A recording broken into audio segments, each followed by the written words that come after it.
Man, your show's gonna be awesome, bro. Your show's gonna be awesome.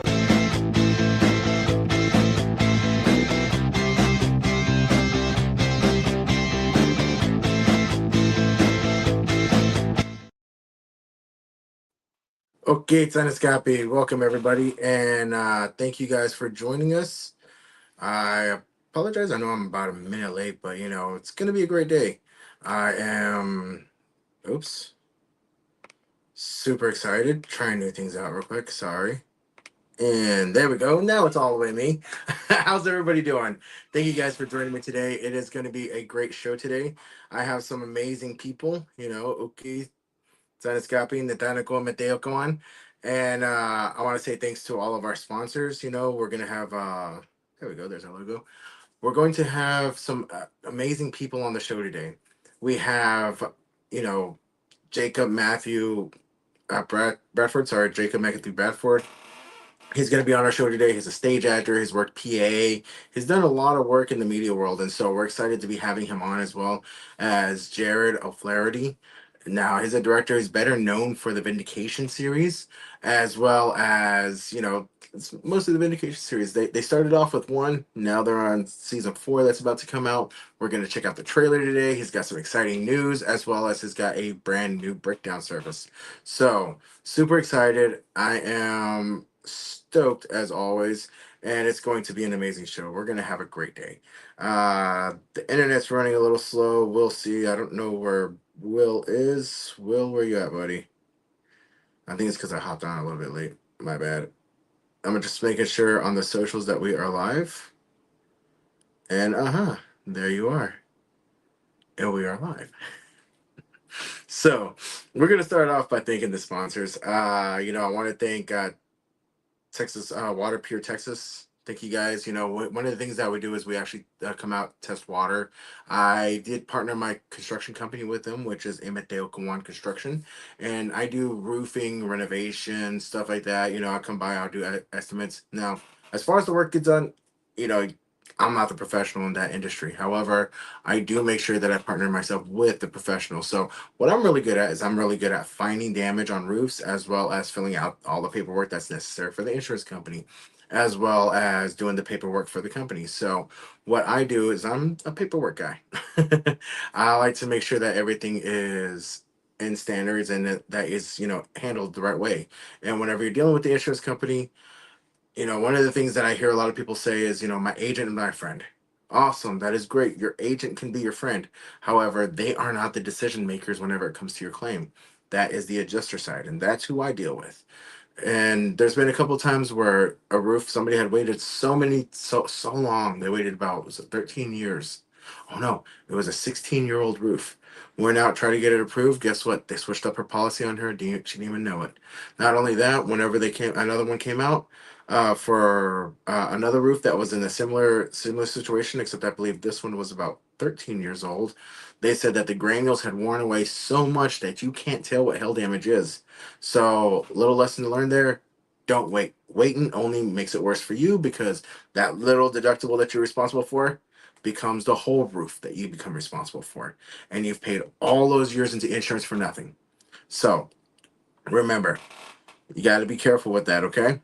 Not only that, my second sponsor I'd like to thank, well, that was Imitate Daquan Construction, our little dog roofing and renovation. Now, our construction. Now, Water Pure Texas, back to them. The reason why I partnered with them is because water is very important. They've linked a lot of diseases, pathogens, and everything to the way that we filter water, as well as whenever you have unfiltered water. Now, most people don't know this, but a lot of filtration companies won't mess with well water. The reason why, they know they can't do anything with it. But we actually will, because we actually have a way that through our filter system, that Water Pure Texas LLC, that we can actually filter all those out and bring it down to zero. So pretty cool thing. Check us out. Give me a call. I'll come out, test your water for free. Don't worry about it, okay? And we'll chat a little bit, show you what's in it. Second sponsor, our third sponsor, I guess I'd like to thank, is Enchiladas Ole. Now, mind you, I am trying to make this down into little reels, so that way I don't have to keep doing this every episode. However, Enchiladas Olay, always been there for us. Mary, she's been an amazing person. She's been there for me. She's helped me out in my acting career, as well as she's a big supporter of the acting community. And so, very good person to have in your corner. And I'm very appreciative of all of her help. So, thank you guys.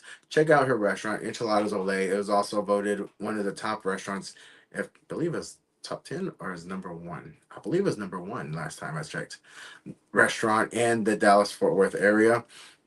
And so, go check it out. She's got a, a location on Camp Bowie. Dude, go put it in the kitchen. That's what I was pointing to. Sorry, guys. It's spring break. Spring break's kind of, he came over and I was like, put it in the kitchen. He comes over, brings it down, and puts it on the table next to me. Anyways, they all know how, any of y'all have kids, y'all know what I'm talking about, okay? But anyways, so, you know, want to thank Mary. Thank you very much for also being there supportive of us, helping us out as much as you can. And check out her restaurants, okay? Awesome enchiladas. For me, I love to eat the salad over there. This brisket salad that tastes super good, especially with avocados. And then she's also got the keto plate, which is another one of my favorites, which is avocados with brisket in it. And it's very low carb, okay? So I love the way that those taste. The other sponsor that I have to thank is peaceoflifeshop.com. Peaceoflifeshop.com. Okay. And this is some of the stuff that we do right here. See? This one is Gorilla Glue. There we go. And as always, we have the barcode. The barcode is what makes it legal, okay? Because it's going to go over these micros right here, which shows that it's zero point 0.3 THC, as well as uh, 30.2 THCA, and it's 3.5 grams. However, the barcode, what that does is it goes into a full spreadsheet of it, of what's all inside of it, and the percentages. So that is very good to know. So that way, if anything ever happens, because this is a prohibition state, you it's good to know that nothing's going to happen, because it costs them more to test it, because they have to send it off to a lab. They cannot field test it. It's 100% illegal for them to field test that, because they have to prove it in a lab. And so what's going to happen is it's going to cost them a lot of money. Whenever they test back and comes back that it is what it says, you can sue them. So I don't advocate that. I love officers, I think that they uphold the law and do great things. But we all know that there's a couple out there that are a little rough, and that goes for any group, not just officers, not just anything else. There's somebody out there that's in any field that's gonna be a butthead. And so, I'm not just picking on them. Just know that that is part of your rights whenever it comes to this product. So good thing to know, it is hemp. So very glad to be endorsed by them. When you go to their website, use code Jesse15, JESS15. My code is coming soon. I'll let you guys know whenever that happens. And then after that, what is my next sponsor? Is Redbones Financial. That's also another one where I do a lot of financial work. And I am super appreciative of what I do. I get to talk to teachers. I show them what their income gap's going to be whenever they go to retire. If you plan on retiring, I can just about guarantee that if you're doing work here, even if you have a pension, there's going to be an income gap. So try and figure out what that is. That's what I do. Now, if you have a 401k, 403b, there are going to be different fees, as well as you have market risk. The way that I like to explain it is that, you know, they're going to tax you whenever your money comes out. So I explain taxes this way. It's like an apple seed. Now, if somebody comes to you and says, here's a free apple seed, you just owe me 10% of what you collect. I mean, is that a good deal? You're taking a little seed, and then you may grow, who knows, 100 apples. Well, 10 of those apples are mine. Or you grow 1,000 apples. 100 of those apples are mine. Do you want me taking your apples? Do you want the government taking your apples? I don't. And so that's why I do what I do. Is because I show different plans that are available, that are, pay taxes now, and so you don't pay taxes later, versus not paying taxes now, like a 401k or a 403b. You're paying that with pre-tax money. So you're getting that seed, and then later on they're taking their amounts, versus taking that same seed, paying your taxes now, because say that seed is only about what, $5. You got 50-cent tax on it if it's 10%. And so whenever you grow all your apples, though, guess what? Guess who gets to keep it all? You do. So why you'd want somebody else's in your paycheck or in your retirement amount, I have no clue. But let's talk, and I'll show you what your options are, so that way someone's not digging into your retirement. All right. Let's see. We are at 7-Eleven right now, and I am trying to see who else is in here. Um, it is actually getting really close. Our first one is going to be. Are you on, Will? Because Will's got to stream our first one because we have a brand new thing to where we are going to be streaming the the live. Or we're going to be streaming our first reel, which is going to be for Jacob Mathew Bradford. Now, he had a play that's going to be on called Great Expectations that is coming up, and he is based in Indiana. And so we are very excited to bring him on and have him join us today. He's going to tell us a little bit about his background. He's going to tell us what he's been doing before, what he's going into, and that is not the right site. Oops, no wonder what I did. My big finger hit the button twice. And so, but I would rather use this time that I have right here, this free time, to not spend it thinking sponsors. I'd like to do like a 90-second reel, get things going, and make sure that I can actually talk and do a monologue myself. That is actually the ultimate goal, because spending the whole time thinking sponsors is kind of not my ideal goal. I would like to have a little bit of updated stuff that's going on, a couple of things that I care about come on, and talk about it. I'm about to go into this ad, so give me 1 minute. I'm going to follow up with Will, where I'm going to play this ad by our other sponsor, which is Honeybee Funds. So I will be right back. This episode is brought to you by Honeybee Funds. Honeybee is a nonprofit organization set up to help house homeless people that fall through all the cracks of other help. Homelessness in America has skyrocketed since 2020, and it's senseless in the wealthiest country in America. Outside of natural disasters, Honeybee believes there is no reason for homelessness in America. Some people will fall through the cracks because they have no children, no elderly living in their household. Some homeless people are not recovering from drug addiction or recently released from jail, so they are not viewed as priority for housing. Honeybee Funds is set up to help homeless find a home, even if they have large dog that they count as part of their family. Email charliepooch131@gmail.com if you wish to contribute to Honeybee Funds. Now we will return back to our broadcast. Hello and welcome back. I am still trying to figure what's going on, but you know what? It's all going to work out in the end. That went to the wrong place. So I guess I'm still waiting for Will to hop on, I guess. I don't know. But anyways, Will was on yesterday, and I don't know where he may have gotten it wrong. I think he may have looked at the ad wrong and realized that, I guess I don't know what he thought. To be honest, he played a rerun of yesterday of a episode of the New Year's episode, and so I think that's what happened to all of our crowd is everybody got confused and went and watched that instead of being on tonight. So unfortunately, I am not entirely sure what is going on today. So, and why am I in here twice? Okay, things are just going weird today.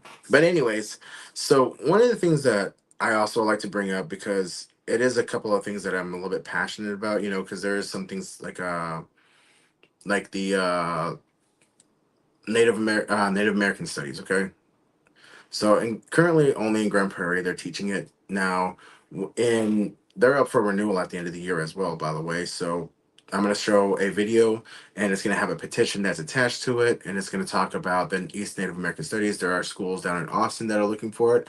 I would like to see this go around all of the United States, so that way, we can spread awareness, because most people have a misconception about Native Americans and indigenous people. They all think that, hey, oh, we died off a while back. So I've had a lot of people say, oh, I thought you guys were extinct. No, we're not extinct. We're still here. And so here we go. This is what that is about. Currently, only 3 out of over 1,000 school districts across Texas have an American Indians Native Studies course, but other school districts such as Austin and San Antonio have expressed their interest to teach this course, which is why we need your help to make sure this course gets renewed this winter. For a little bit of context, the American Indian Native Studies course is currently offered as a pilot course in Grand Prairie ISD, and it is up for renewal at the end of this academic year. The renewal would renew the existing course that is already approved and make it available to teach in school districts across Texas for the next 5 years. Unfortunately, the renewal process has not been placed on the agenda at the State Board of Education meeting this January, which is why we need your help. Because school districts often define their calendar for the next academic year in the early winter, we need this course to be renewed as soon as possible so that it has a chance to be offered next year. Please help us email State Board of Education Chair Kinsey through the link in our bio or in the caption below to make sure that the American Indian Native Studies course renewal and adoption be placed on the next available agenda. Thank you guys so much.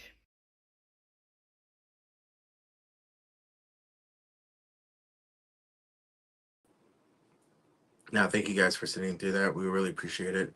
That is something that I felt a bit passionate about. Like I said, most people seem to think that indigenous people are, mind me saying it, but they think that we're extinct.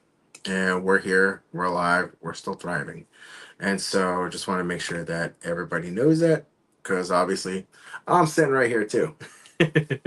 Now we're gonna have our because I'm not seeing my guests on or anybody, but we are going to have the Blackfeet one-on-one lesson, which I thought that Will was going to be on for right now. However, it doesn't seem to be online, and I don't know why.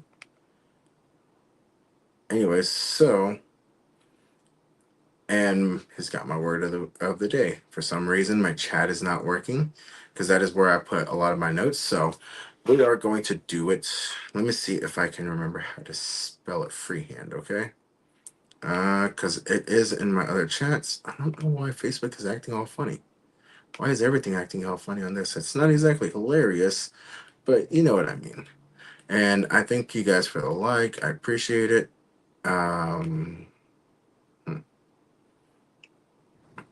For some weird reason, I don't know what the distraction was or what the confusion was. After all, if you've been on my show, here's the thing: is the chat box. It has the date of the show in the box itself.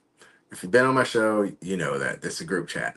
If you see it on the ad has the date and the time that it's going to be on. And normally it's steady on Wednesday.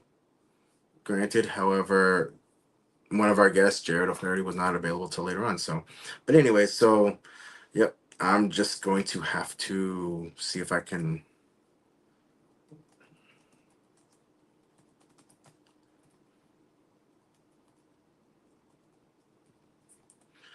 It's anyways, today's word is katekish. Okay. Now, nope, you are not as good as Google. So katekish. It's what it means is what are you doing? Okay. I had said it wrong before. I know that I've said it before. However, I said it wrong. I looked it up and I did. So katekish is the Blackfoot word, which means what are you doing? If you want to do it plural, katekishpa. Katekishpa. Okay? That is what are y'all doing?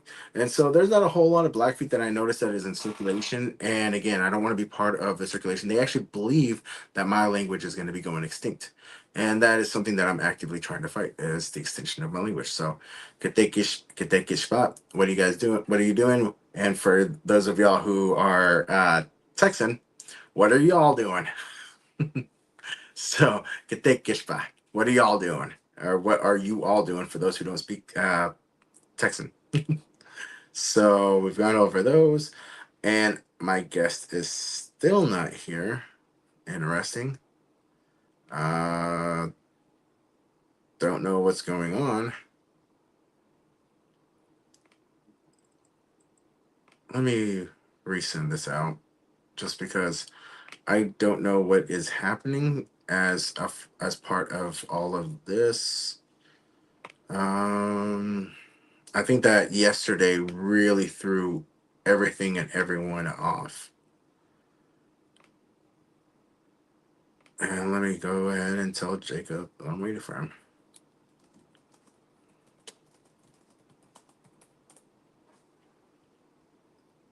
So, if anything, so here's some of the things. I'm just going to read off a little bit about what he's kind of known for. So, in film and television, he's done A Lights in Ashes, Mr. Litwin, Alpha Marshall, Productions United, Untitled Cameron DeMarco film as Elias, Out of the Gate, CO, Duggard, A Good Doctor, Michael Ray, The Entertainment's A Good Doctor, also in Michael Ray Entertainment's 2023. Ascension as Nathan, Fate, a short film as James, and then Admission Proof of Concept film as Jake. Now, he's done a few podcasts. Has been PA on Stalker Jane in 2023, The Parker Bunch in 2024, by Boogled Mind Productions. He's done assistant camera for The Path in 2023, and he has a very long theater. And honestly, I'm not even sure where he's at. Everybody was confirming and everything could all today, and now nobody's on the chat. Well, I guess I'm just gonna sit here and rap with you guys. I don't know where everybody's at. I don't know where Will is at, and I don't know where anyone else is at. So we are going to keep going as we always do. I'm going to talk a little bit more and probably ramble. So I guess this is turning into another ramble session. Uh, next time I will be more selective with my guests. And so, but anyways, let me see. Nope, nobody. So anyways, it says that they're active. I have no clue where they're at. But anyways, what I'm going to talk about is a few other things that are coming up. I have a lot of films that I'm going to be doing here soon. I'm looking to try to assist and get a couple of other people to help out. One of the things that I need help out with is creating my ads. I do all of that myself. Most of the time, I tend to find the guests on my own who tend to show up, but I don't know where anyone else is at, and I'm trying to figure out. Nope, still not there. Got a little excited, but I think I jumped the gun a little bit. Anyways, so uh, I started putting together my demo reel. I was finally able to get a couple of my clips for my reel going, and I'm pretty excited about it. And so, a different link. This is the only link that I see in StreamYard. Huh. Anyways, I had set this up earlier today for this studio to be used, so that kind of sucks. But anyways, I am super excited about what's coming up. I do have a lot of films. I have a lot of different projects. I have a couple of westerns coming up. I have a couple of Revolutionary War ones coming up. I also have some, a horror movie I'm pretty excited about, as well as a movie out in. Ooh, that's something that I can do. I have one coming out in England, and I'm gonna play that for you right now. It's not really a trailer, something that I made for it. But please go to the show, support them. They have a Indiegogo up right now. I have not added the Indiegogo QR code to it. However, if you go to the page, you will find the Indiegogo, and that will help out with. Hello, I'm Little Dog. You can catch me in an upcoming film called One Bomb. Hola, yo soy Carlos. Me asiste no próximo filme One Bomb. Obrigado.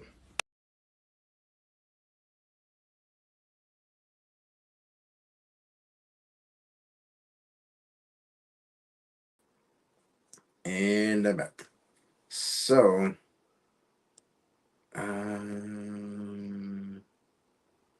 trying to see if anybody is on, and it looks like people have gone down. It says that Jacob is logged on, but I do not see him. Nope, still don't see anybody.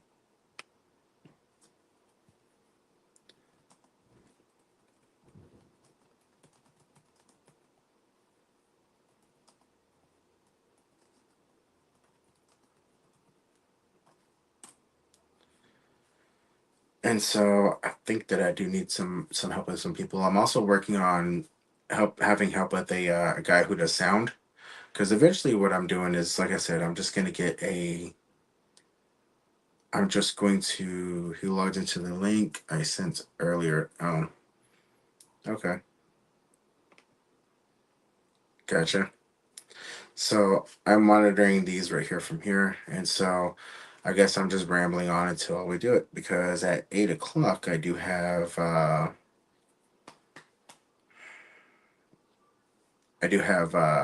O'Flaherty coming on. And so, yeah. Anyways, this happens. It's pretty common. So, trying to eliminate this kind of issues from happening from now on. So, um, where can you go? New actors who are looking to get in, people who are experienced. I do encourage background work. I recently got to sit down with and talk to through. It was actually at one of Ronnie Hummel Productions' workshops. I got to meet Linda McAllister, which she is an amazing person. She's really nice. She's extremely sweet. She has a lot of knowledge. And she had actually mentioned, where is my notebook? I took some notes on the class. And, she was talking about how they're trying to increase the budget for filmmaking here in Texas. However, you need to contact your representative and tell them that you want to approve it. And so, I think it's represent.me, representme.com. And you can look up your state representative, tell them, hey, pass the media bill. I want it to be passed. That way we can bring more productions to Texas. There's going to be more productions. There's going to be a lot more freedom here as well, due to Texas being a non-union state. And so it's become a very popular choice. You see all these independent film directors also popping up all over the place just because of this. So it's helping out. There's no reason why you can't get started. There's a lot of different things that you can do to get going. There's a bunch of Facebook groups. You've heard them over and over again. Texas paid casting is one of the groups. Legacy casting is one of the ones that I went through whenever I first started. They were casting for Bass Reeves, and I was able to get on board with that right there. Now, again, first off, I didn't want to, but I'm really glad I did. Amy was there. She wanted to do it. She wanted me to do it along with her because she didn't want to do it alone.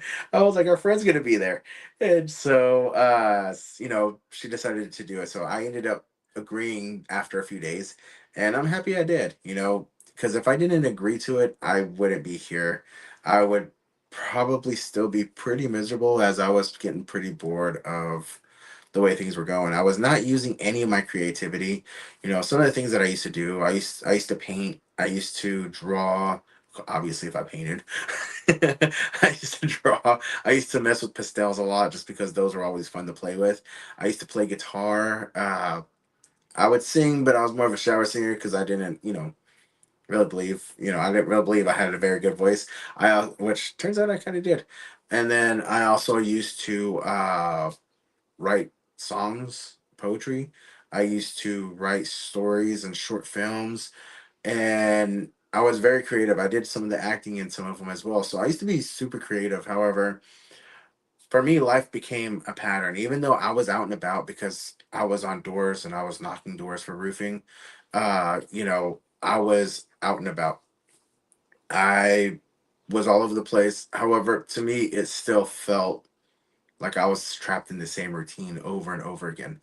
And now that I'm actually started to do acting, I started to get creative again. That the creative side of me kind of came alive, and I got really happy. I've been losing weight because I was still steadily gaining weight, even though I was walking all day and I was climbing ladders and climbing roofs and then climbing back down and sometimes grabbing materials for the roofs. I was still gaining a lot of weight just because I wasn't happy. But now that I'm acting and been doing stuff in the media, my creative side's been waking up. I've been losing weight. I'm looking better. I'm feeling better. I'm making great network, great friends. I was pretty isolated before, and that was mostly by choice. People would invite me out, go do things, all this other stuff, and I just wouldn't do it just because, lack of a better word, I was bored. And No, I'm actually pretty happy to say that, things have been going good. Like I said, I've been getting active again. I feel happier. Once acting kind of brought up, I kind of figured out, hey, this is what I want to do. I want to act. I want to present things. I want to write. I want to, make things. I want to create stuff again. And if it's not created, because I don't know if I'm going to be discovering anything new or writing anything new that hasn't already been written. It seems like we're kind of in a recycle mode, but there's been a lot of really creative stuff that have been coming out, and I'd like to be a part of it. And so it really woke that side up to me to creativity, and so I'm really enjoying it. If you want to get started, that the background site right there for that one is mycastingfile.com. It is, again, www.mycastingfile.com, and I'm going to put that right here for you guys. Make sure it's spelled right. Mycastingfile.com. Now that is run by Legacy Casting, and they do casting for most of, or for pretty much every state. Any state that they get a breakdown for, they're going to help cast you out for it. Now, the majority of the work that they do is background work. However, there have been times where I've gotten other, primary jobs. I've seen some even SAG commercials and SAG work that they've been putting out and about for everybody. So definitely check them out. They're one of the biggest ones here in Texas, as they did the casting for Landman. They did the casting for Bass Reeves. They've done the casting for Walker whenever it was going. And so I highly recommend checking them out. It is a completely free breakdown service. So you go in, you make a free profile, you apply for casting calls for free. Now in your profile, you're going to need photos. Photo about right here, and then a full body photo. So that way, and then fill out your bio, fill out when you're available, fill out what states you can go to be available. I see a lot of casting calls from Mississippi, from New Orleans, of course, here in Texas. They're all over the place. I've even seen some from Florida too. And they did casting whenever they were up in Montana, they were casting. And so pretty cool to see them jump around and be all over the place. But they are based out of Plano, Texas. So check them out. Another one that you can look into, and I don't know, I can't fully remember the site at the moment because, again, I was not prepared for this. However, Brock Allen Casting, sorry. I am going to put that on there and update it.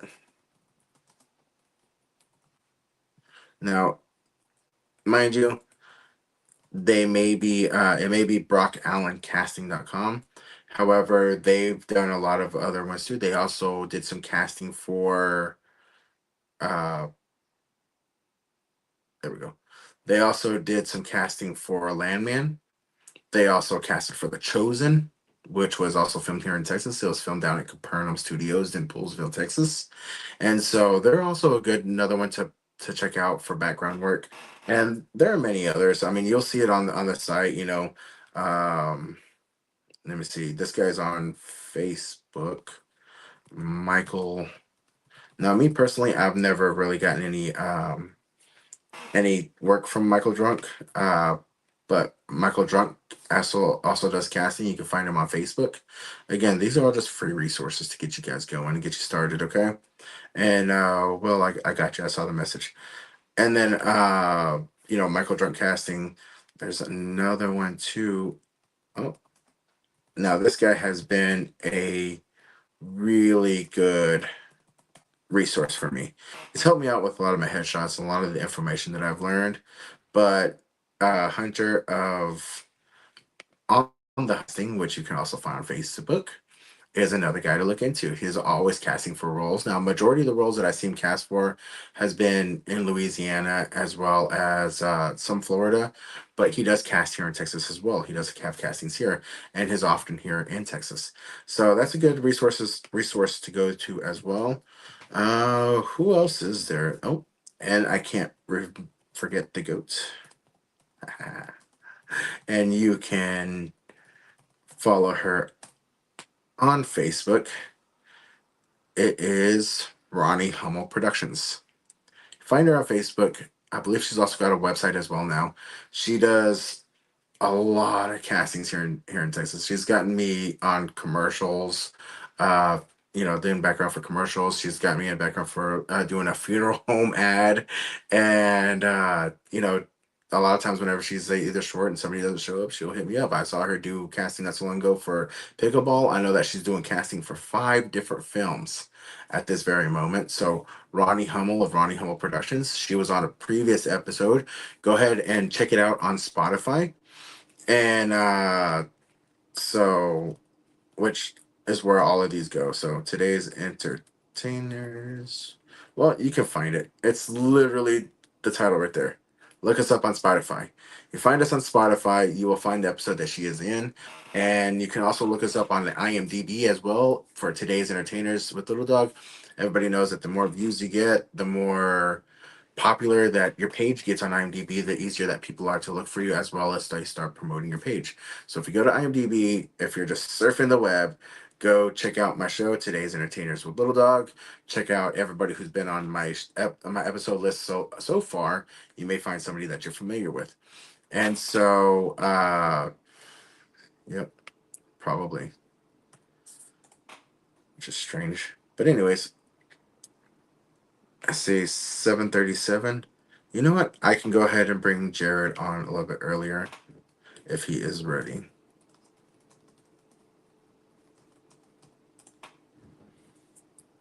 Sorry about that. We're gonna cut that out. I just got a hair or something that keeps bothering me. But looks like we're gonna have a short show for you guys today, as one of our guests is not responding. So,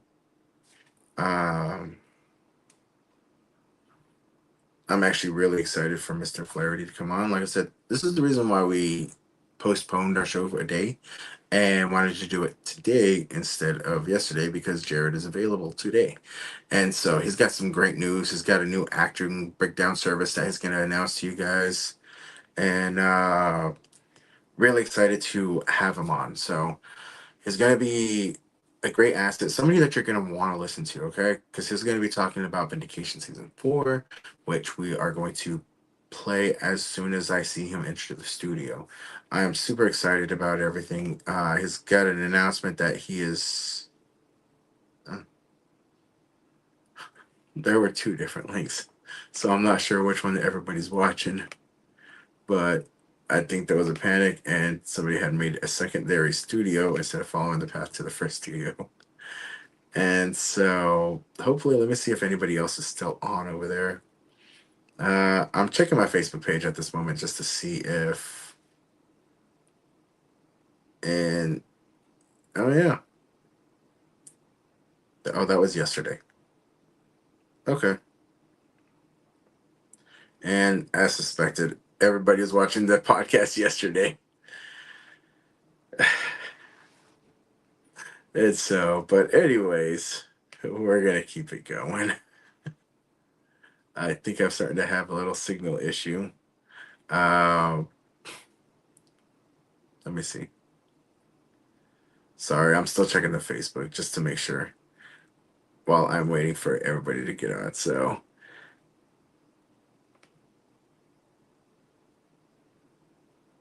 oh, I am still rolling. Okay, cool. Glad to hear. I just want to make sure that everything is still going right and going correct. Looks like it's going slow.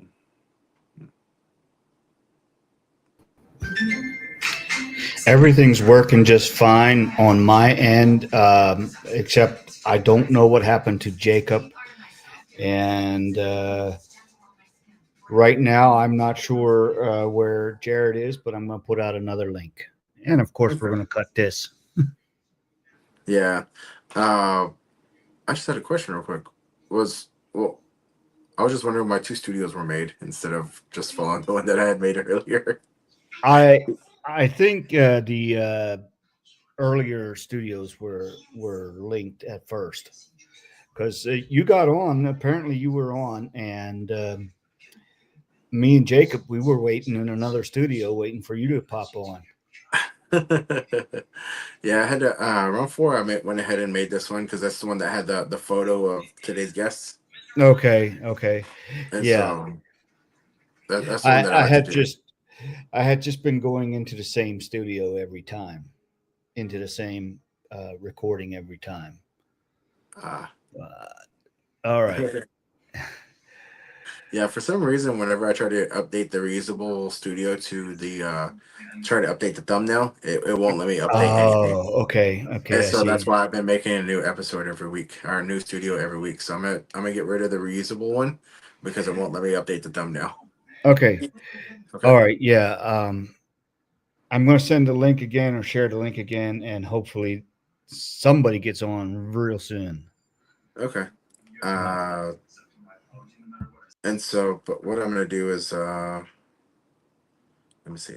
I'm just checking the chats to make sure that anything, because I did see that that Jarod was about to hop on. He said that he was gonna use the new link. And there we go. So we'll see. But I guess what I'm gonna do is, and this is some of the stuff that comes out from, I guess pushing it out a day. We have less viewers, we have less people watching. But anyways, I'm still excited to be here. There are a lot of things that are happening. There's a lot of powwows that are coming up, and I'm hoping the music is removed from this one. Let me ask him real quick. Oh,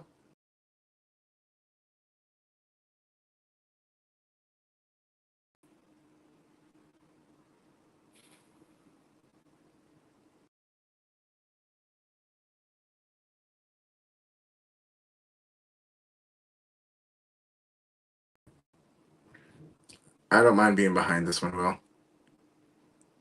So we want to thank everybody about some of the powwows that are coming up. Still, I wanted to thank everybody for the TCU powwow, which was a couple of weeks ago. Now, here are a few of the events that are coming up. Now, we do have Open Daily. The IA1 is coming up actually in April 5th, and so pretty excited about that. First annual MMIW benefit powwow, Sunday, May 11th. And so that's where you can park.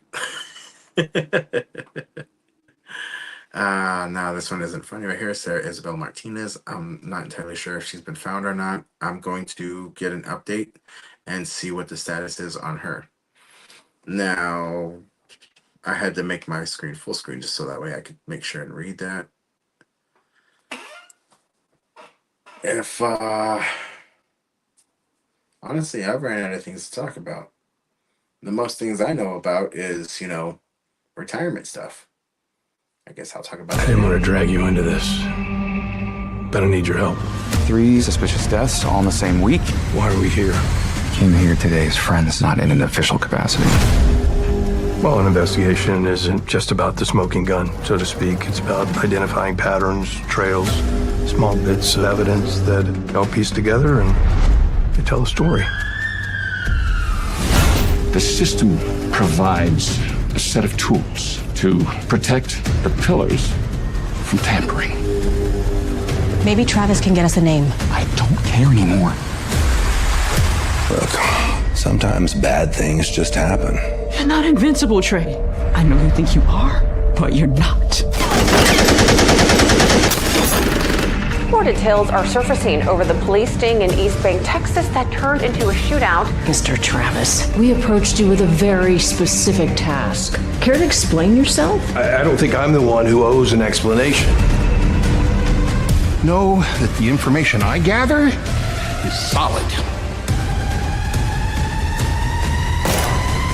You wanted to meet me. Here I am. Now let's put an end to this charade, shall we?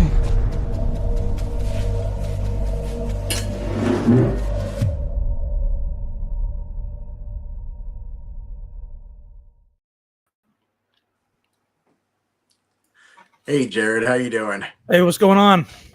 Not much. Thanks for joining us today, man. It's been a little chaotic because it's not on the same day that we normally do, so everything's a little thrown off a bit, I guess. But thank you for joining us, man, and thank you for coming on earlier than you were scheduled to. If you wouldn't mind, please introduce yourself to our viewers. Yeah, so my name is Jarod O'Flaherty. I'm a filmmaker in the Dallas-Fort Worth area. My primary work over the last 5 years or so has been a series called Vindication, which you just, I guess, showed the trailer for our latest season, season 4. We've got 36 episodes that have been completed. We're actually starting production here in about a week on a special episode that follows after season 4. So that's what I work on. That's what I've been doing. And yeah, glad to be here. Glad to have met you at an acting class in North Dallas a few weeks back. Yes, sir. It was great meeting you there as well too. You had a lot of really good insight and a lot of really helpful information. So I was really glad to be there. So Vindication. Now, how long ago? Or you're on this is about to be released season 4, right? Correct. Yeah. And then so it's been about 3 years running. How did you start off? Because I heard that you actually started off very low budget whenever you first started.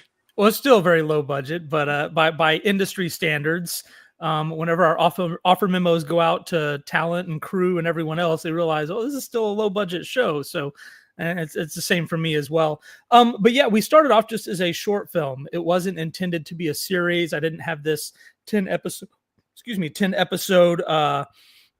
plan for a season or anything like that. It was just a short film, just a cop show that kind of had a twist at the end where someone was vindicated. That's where we got the name Vindication. And we're going to put it in festivals for about a year, release it on YouTube, and move on to whatever happens next. And what did happen, it did well in some festivals. It won top prize at a handful of festivals. There are other festivals that didn't accept it, so we really didn't know what we had. But a distributor reached out and said, like, hey, we'd love to try to get you some deals for this show on streaming services. And it was honestly kind of in the earlier days of streaming services really being a big thing. I mean, obviously Netflix was out there, but it just at the time Netflix was like where you would go watch DVDs instead of having to rent the DVD is kind of what it was. So anyway, they got some streaming deals, and these streaming partners that licensed it came back and said, like, hey, we want to see the next episode, or we want to see what comes next. And that idea from them is really what birthed turning it into a series. And after we did one season, then a second season, then third. And our first season, we created it between 2015 and 2018 is when we filmed it.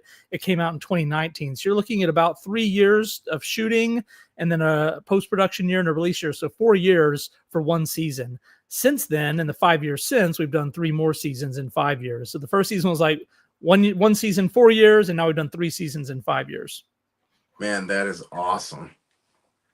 That is really awesome. And so what was your you wrote it, correct? The original, and you write all the episodes? I wrote the very first episode. Yeah, I did have a writing partner. Honestly, looking back, I can't remember exactly which of us wrote how much. So I don't want to say that I wrote it all myself. But since then, I've written about 75% of the episodes. We've had other writers come in the various seasons to write episodes here and there. Some of the best episodes, they having other writers come in, they bring new ideas, new flavor. So it's a very good thing. Season 4, however, will be the first season that I wrote all 8 episodes of it. Oh, nice. That is awesome. Now, when is that expected to come out?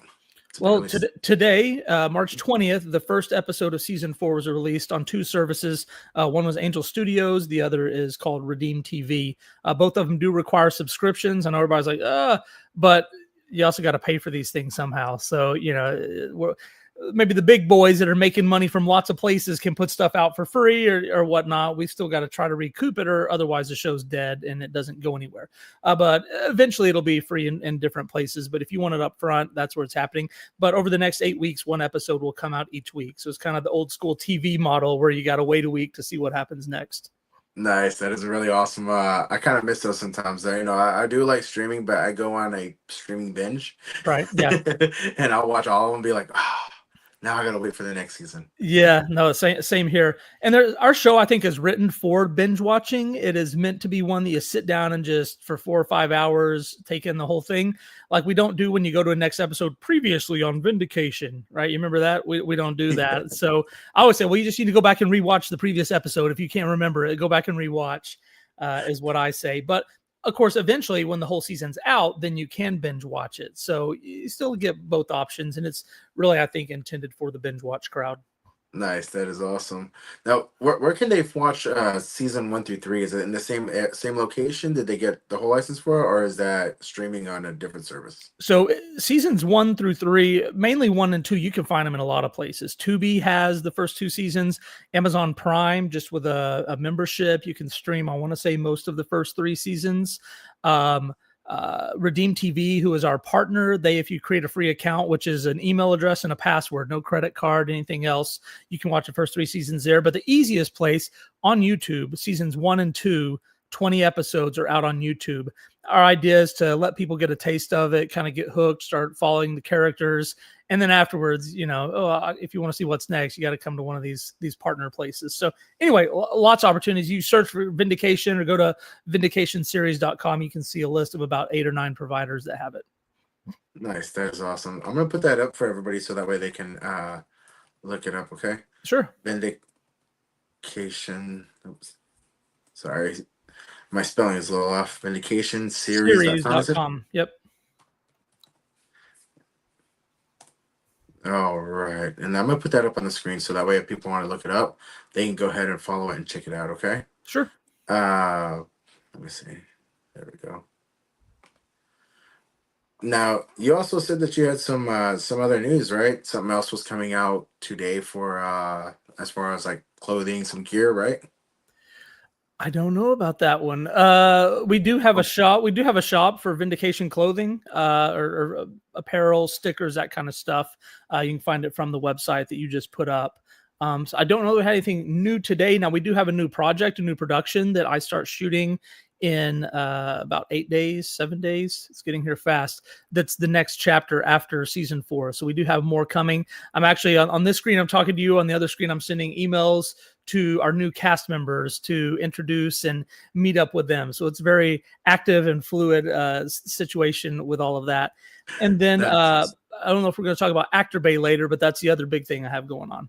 Actually, I kind of like that you brought that up because that was going to flow. That flows really well into the next question, which was Actors Bay. Yeah, absolutely. So actorbay.io.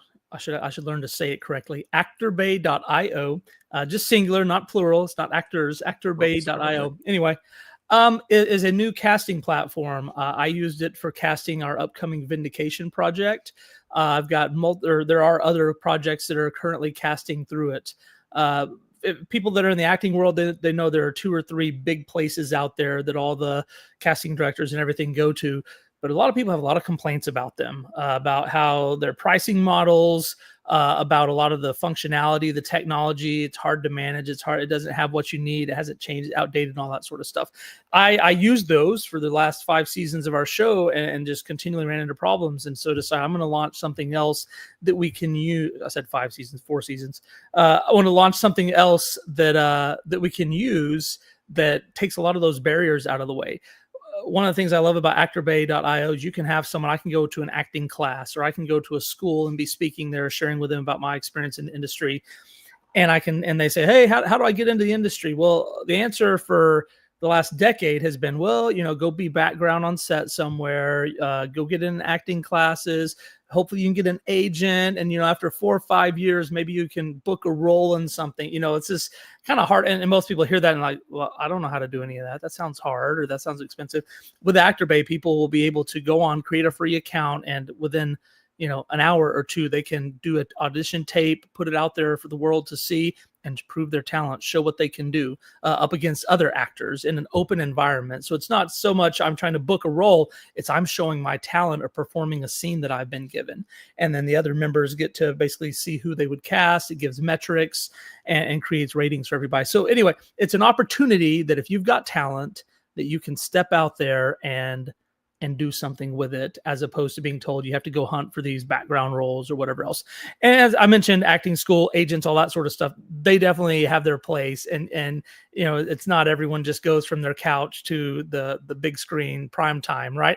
There's definitely a process there. But what Actor Bay does is for a lot of people that can't even find that first step into the game, it gives them an opportunity to go and show what they can do. Nice, man. That is awesome. Now, is Vindication, is that your first time doing I guess was that your first project that you've ever worked on, or have you worked in some before? Or yeah, good question. So I started before Vindication doing I did like a couple music videos. I did a documentary film, also did a feature-length film. Now it was one with all volunteer cast, all volunteer crew. It was our church that put it together, and so it in the end turned out better than it ever should have been. if that makes sense. Now, I'm not saying it's good. I'm not saying it's great, but it turned out better than what it should have been based on what we had. And so that's what opened doors to some of the other things, and opened the door to Vindication, was working on that project. But in doing the 4 seasons that I've done, 36 episodes, I want to say it's the equivalent of 11 or 12 feature films. And so while, yes, they all have the same title, they're all under the same blanket, it's still a lot of work and a lot of environment, scenes, a lot that I've been through. So it's not that I'm just kind of he's only done one thing, Vindication. I mean, it's quite a bit. Man, that is awesome. How long have you been in the entertainment industry? Full time, probably since 2020. Prior to that, now I did editing. I did a lot of other things, related, but I wouldn't say that I was in the industry. Prior to 2013, 2015, I'd never been to a film festival or anything, but I had worked in editing for about 10 years, mostly as side projects, hobbies, fun things. So it's hard to say at what point did I become in the industry. Probably about 5 years once it became my full-time profession. Okay, that's pretty cool. I did like I said, I kind of counted a bit because I did just do some writing whenever I was younger and did some plays.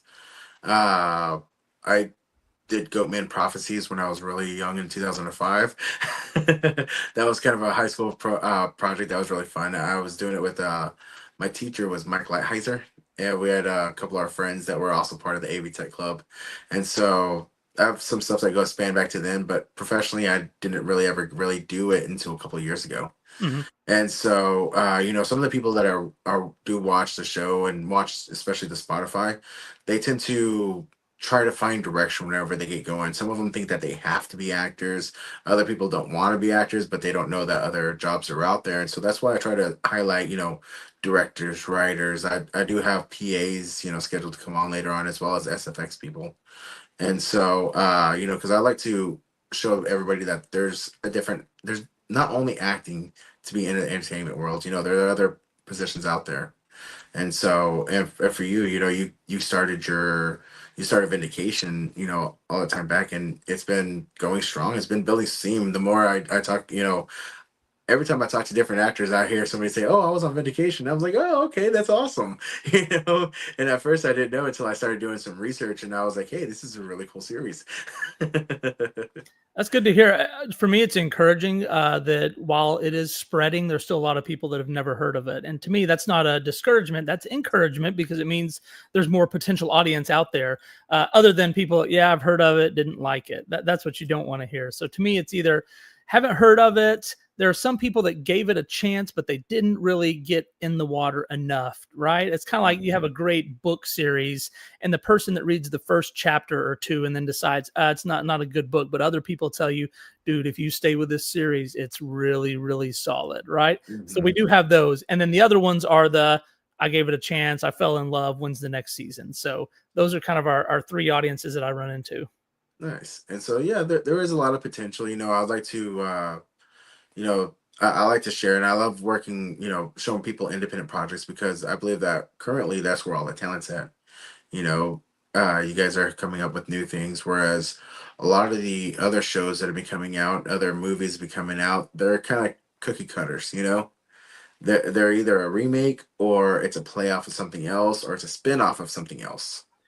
The crime drama genre in general is notorious for that. I've seen YouTubers that'll take episodes and line them up, vertically, and almost at the exact same time in every episode is when you get sent this direction, and then later on you come back, and then it gets resolved in the last 5 minutes, or they wrap it all up. It's formulaic, almost, where they just have these fence posts that they hit, and they change the story up a little bit each time, but it becomes like you just know what to expect. And that's always been a goal of mine with Vindication, is when you click on that next episode, you don't have a stinking clue what is about to happen in it, And we have that. We have some that turn into a football game, others that turn into a funeral service. You have others that are a camping trip or fishing trip or a little romance or just whatever, and you just don't ever know what's going to happen. You'll have people deaths that happen or someone get arrested you would never expect. And so that's always been my goal, is that there's not this formula of, oh, I know what this is going to be, but let's see how they do it. Instead, it's something brand new each time. And that's what you were talking about, the indie space having that freedom and creativity to do these things, as opposed to some of the bigger studio systems that are like, we just have to keep doing the same things that have proven successful in the past. Mm-hmm. Exactly. And now that's what I really like, because I like to be like, hey, I like to be surprised, because I'm very good at figuring out, the plot of something just within the first 10 minutes. Mm-hmm. Right. Yeah. And I do that in movies all the time. And so I kind of stopped going to movies for a while, because I was like, oh yeah, it's that person. Right at the end, oh, Stan, it happened to be the person I called out in the beginning. Or what about when the trailer comes out and you basically know the whole plot of the movie just because you watched the trailer? So I'd be interested. I don't know how much of Vindication you've seen, and you don't have to tell me. I don't want to know. But when you watch that trailer that you just put out, what stood out to you? What did you notice? What did you think? Was it just a big confusing mess? Was it like, hey, this looks cool? What were your thoughts in seeing that trailer? I thought that it actually looked pretty cool. I was like, it didn't give away really anything. It was like, hey, this is what's out. This is going to be coming up, but it didn't give any of the plot away. And so it's still going to be a surprise of, hey, I wonder what's going to go on. I want to see what's going to happen, but I also want to catch up too. I'm about to be on season 2. Okay, awesome. Oh man, you got some good stuff ahead. So stick with it. If you've seen anything you liked, it's going to get even more so and better. Seasons 2 and 3. I mean, even our own team, they go, man, season 1 was pretty good, and season 2 was really good. Season 3 was great. Season 4. So it definitely keeps moving up. It's not one where you go, and this is getting worse in the early stuff, which we've all seen shows like that, right? They have a great first season, and then after that, every season is just kind of downhill. It's like they used up all their good ideas. So I feel comfortable saying the Vindication is the opposite slope, and audiences will agree with that. For sure. And that's what I like, is I like series that build up and don't put their best foot forward, because then after that, for most of the other series, it kind of goes downhill from there. And I'm just like, okay, by the time season 5 comes along, or season 6, I'm like, okay, I'm done. It's like, or what about where they get repetitive? It's like the beginning of the episode to the end, and nothing changes, right? Like nothing. You're like, nothing happened in this episode. It was just kind of a spinning in the tracks, and I'm ready for things to move forward. So yeah, that's another one as well. Yeah, it's like I hate to bring up names, but I used to like The Walking Dead. But as they went on, they got super repetitive. It was the same episode almost over and over, every single one. Something surprising may happen, but for the most part, it fit the storyline of, something's bad is gonna happen. They're gonna do something good. They're gonna come out on the other end. Right. Yeah. You just kind of know what to expect. We had in seasons 1 through 3, we had a character, one of the primary characters, that goes through some heavy stuff. Loss of a family member, kidnapped. A lot happens to this character, And as I looked to season 4, I thought, this person has been through a lot of stuff. Do we really want to do another season of putting this character through more stuff? Or is it time to let them ride into the sunset and bring someone else in that we care about and follow and appreciate and all those sort of things? So it was kind of a decision, but like you talked about with the show you happen to name, is that, you get to a point where it's just either the characters have been through so much that you don't feel for them anymore, or you don't expect anything bad to happen to them because they've made it through so much at that point. So I definitely understand that. And it's hard because, like in my situation, the character I mentioned, a lot of audience people love that character. And so they want to keep watching for that character. And here I am, sending them off into the sunset because I just feel like we've put them through enough for you to really continue to feel for them. But good thing about it is whenever you bring them back, and later on, maybe. No, I'm just playing. I'm not sure what it is. That might be happening with what I'm shooting in a week from now. So I'll just say that. Oh man, that's gonna be amazing. So I'm really excited to keep going along with the season and catch up, and definitely check out the new season. Let's see. Before you got into working entertainment full time, what did you do before then? So that way, because some people have different backgrounds. and they're like, my background doesn't match entertainment or anything that I would be doing in there. Yeah. And So some people my actually see it as career journey very quickly is I graduated high school. And the next Monday after my graduation on Saturday, I started working for a Fortune 500 company in their IT department. How did I get that? During spring break of my senior year of high school, I went up to that company and worked a 40-hour week unpaid just as an intern, a novice, just to learn things. The whole final semester, I had been going as a part of an internship program as one of my classes to go into this company.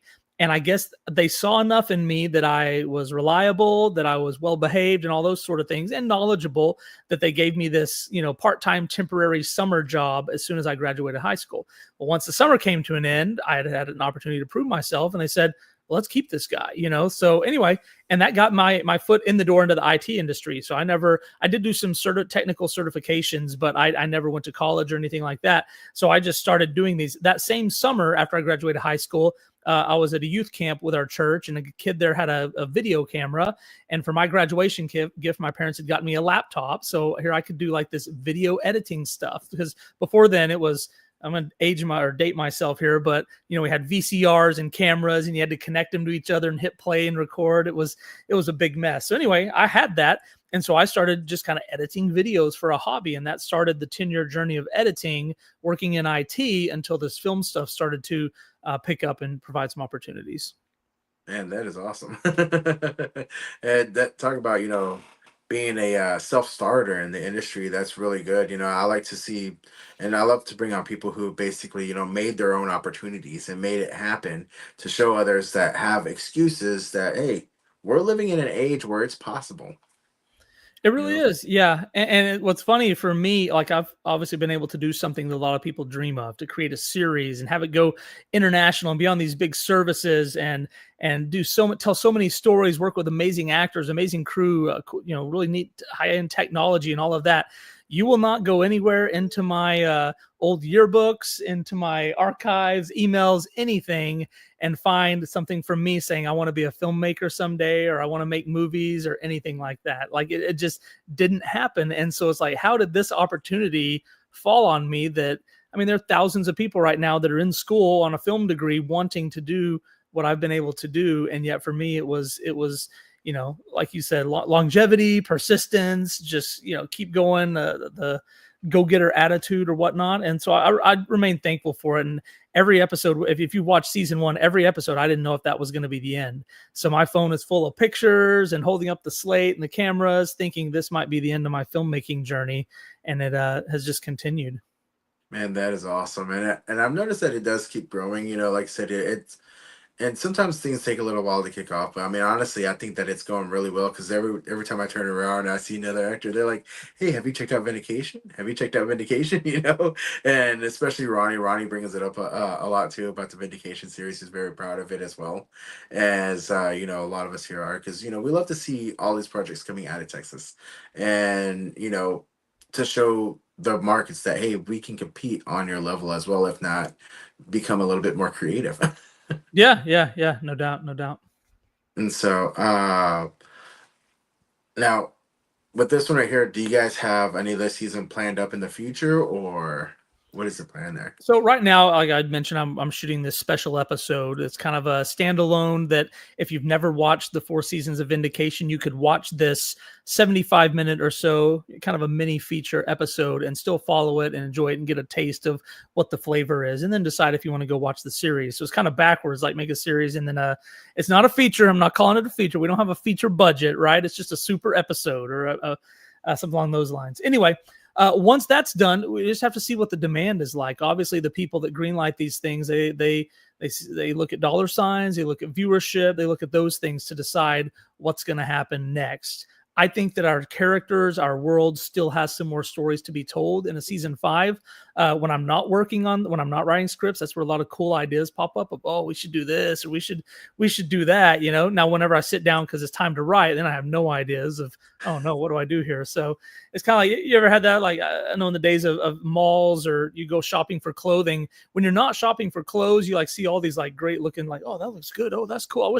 But when you actually need to go find clothing, you can't find anything that looks good. Right. So it's the same thing in writing. Like, I have all these great ideas when I'm not writing stuff. Then when the time comes comes to write a new episode or a new season, I'm like, I have nothing. I don't know what to do. So anyway, I think with Vindication, if we were to do a season 5, we still have some stories that are worthy of being told that wouldn't be just repeating the same old stuff. Nice. That is awesome. And I totally get it. You know, I do a little bit of writing. I'm trying to work on my own series, and I'll have like all these great ideas as I'm walking around. And then I get home and I'm like, okay, cool. I'm going to put it all together. And then I put it together and it's like, wait, that doesn't make any sense. Or else I get that to writing and I start going down. I'm like, wait, what was I thinking about again? And it's like everything just kind of buzzes out on me. Yeah, no, it's the struggle is real. It's and I know that you always mention that you're super busy on set all the time, that you don't, you don't only do one thing on your sets as well. You're always busy doing multiple jobs on there, right? Yeah, I wear multiple hats. One being the producer, the other being the director.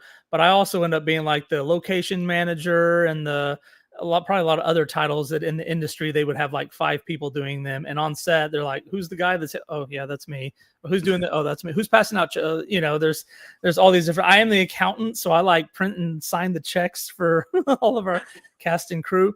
The reason is, I mentioned, we're still not anything close to, I want to say, even a moderate level budget. We're still very, very low budget, and so with that money that I have, I always want it to show up on the screen, whether that's talent, whether that's cameras, locations, whatnot.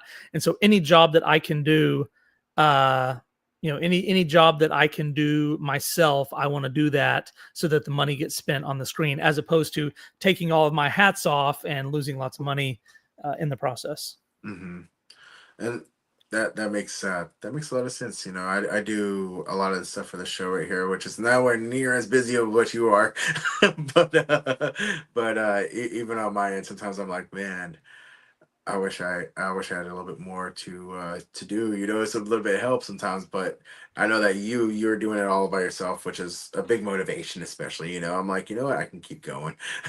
No, it's not too bad. I can tell you a very personal story about that. So I'm a person, like, I don't have sleep issues. I can, when I hit the pillow, I'm gone in a couple minutes. Kind of drives my wife nuts that I can just fall asleep. And I don't have to, I'm not like, oh, I have to be in my own bed with a fan blowing on me. I can be like on a tough couch, on the floor, whatever. I have no problems sleeping. During filming, which for us is usually about an 8 to 10 day period, there have been multiple occasions, and my wife will testify this, where I wake up middle of the night and I'm freaking out because I think that we're in the middle of a shoot and that people are in the other room waiting on me and all this stuff is supposed to happen. And it usually takes a few minutes for her to be like, Jarod, you're not filming. It has happened sometimes when it was over, we were already done, and I wake up just in a frenzy, like, oh, what's going, that kind of thing, which never it's not like that happens that never happens, only during filming. And I really think it's because there's so much going on in here, so hard to keep everything and stress. I can be on set filming, directing a scene, and on my phone I'm checking the weather for tomorrow because I know we're going to be outside and the forecast is saying 100% chance of rain. So I'm not just directing right then, I'm thinking about tomorrow, and what's going to happen with that. And then someone comes up, taps me on the shoulder, hey, the actor is supposed to be here later tonight, their flight got delayed, they're not going to be. So I'm in my mind going, how are we going to make that work if they're not going to be? So can you see how it starts compounding, that you're not just about directing the scene? We had one time where during our lunch break, our DIT, the guy who handles the media, the recordings, I see him and our DP physically running through the set from where he's supposed to be dumping that media, and they go run to a camera. Now, that's the only time I've ever seen the two of them running, especially during a lunch break. So I immediately knew something's wrong. Well, they go plug in this media card into the camera.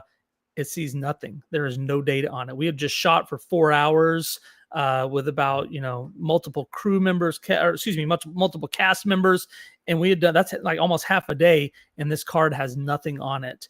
So then it's like, well, lunch is over in 4 minutes and we have another 4 hours to shoot. So I'm having to direct that, but what am I thinking about in the back of my head? How much did we just lose on that memory card? So anyway, you start thinking about those things. It makes sense how the guy could wake up in the middle of the night running back and forth in his room thinking that the film crew's outside the door, Yeah. Man, that is definitely a lot to deal with. Yeah. I think I'd probably stop moving up at writer. Yeah. That's why I say the writing process. Yes, I sit down and have nothing, but I go, man, it is just me, a keyboard, and a screen, right? Like that's all I'm dealing with. There's not all those other variables like I just described that you're having to juggle. Not to say it's not hard, but it's just a different level of stress when you're writing. Yeah, then you're just dealing with the deadline Yeah. versus dealing with everybody's schedule and all the assets that you need, as well as just the variable things that can go wrong. Yeah. I mean, So, we'll schedule our shoots a week or two in advance and have all of our locations. You have cast members that'll fly in on a Friday, they'll film Saturday, Sunday, they're flying out Monday, right? So you'll get all these things lined up, and it's like, okay, it's working. And then you'll get a text from one of the cast members. Hey man, I just booked a really, really big, like awesome project, and it's going to shoot on Saturday. Is there any way we could move those dates? And you're going, what? Not like, no, there's no way. Or sometimes it won't be the actor, it'll be the agent. Hey, my client just got, pinned for this really big project. It's on that day. Is there any way you could move it? And like, remember what I just said about the flights? Like that's not the cast member calling. No, but what am I going to do about the guy that's flying in, that's in the scene for 2 days straight with them? That's not going to happen. So you have those things get thrown in. I'm really painting a fun picture here of what it's like to be a filmmaker, right? So it's not just red carpets and cheers in an auditorium. There's a lot behind it. Yeah, that is definitely a lot to deal with. And I see why even now you're multitasking too, getting your emails sent out, and then you're still doing the podcast. And the best thing that everybody could do really is to help out and do their part, is to spread knowledge about the series. Yeah, that does. Anybody, I don't even say I have to do that. Just give it a chance. And usually when people give it a chance, by the end of it, or by the time they get into it, they're naturally telling others about it because they've really enjoyed what they're watching. And it's got a different flavor because, like you said, it's not coming out of the studio tanks to just sit there with a grinder and crank out content over and over and over. It's coming. People have said it has heart, and I think that's a good way to describe it. Is everything the highest quality, the best story? There's definitely some low spots in there, but you just sense like, hey, the people making this love what they're doing. They have heart, and it's got a purpose, and it's entertaining as well. Mm-hmm.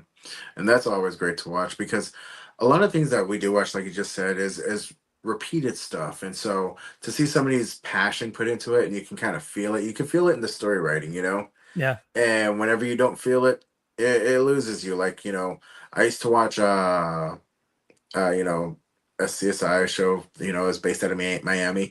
And then all of a sudden those nothing but those shows came on. That show was no longer special.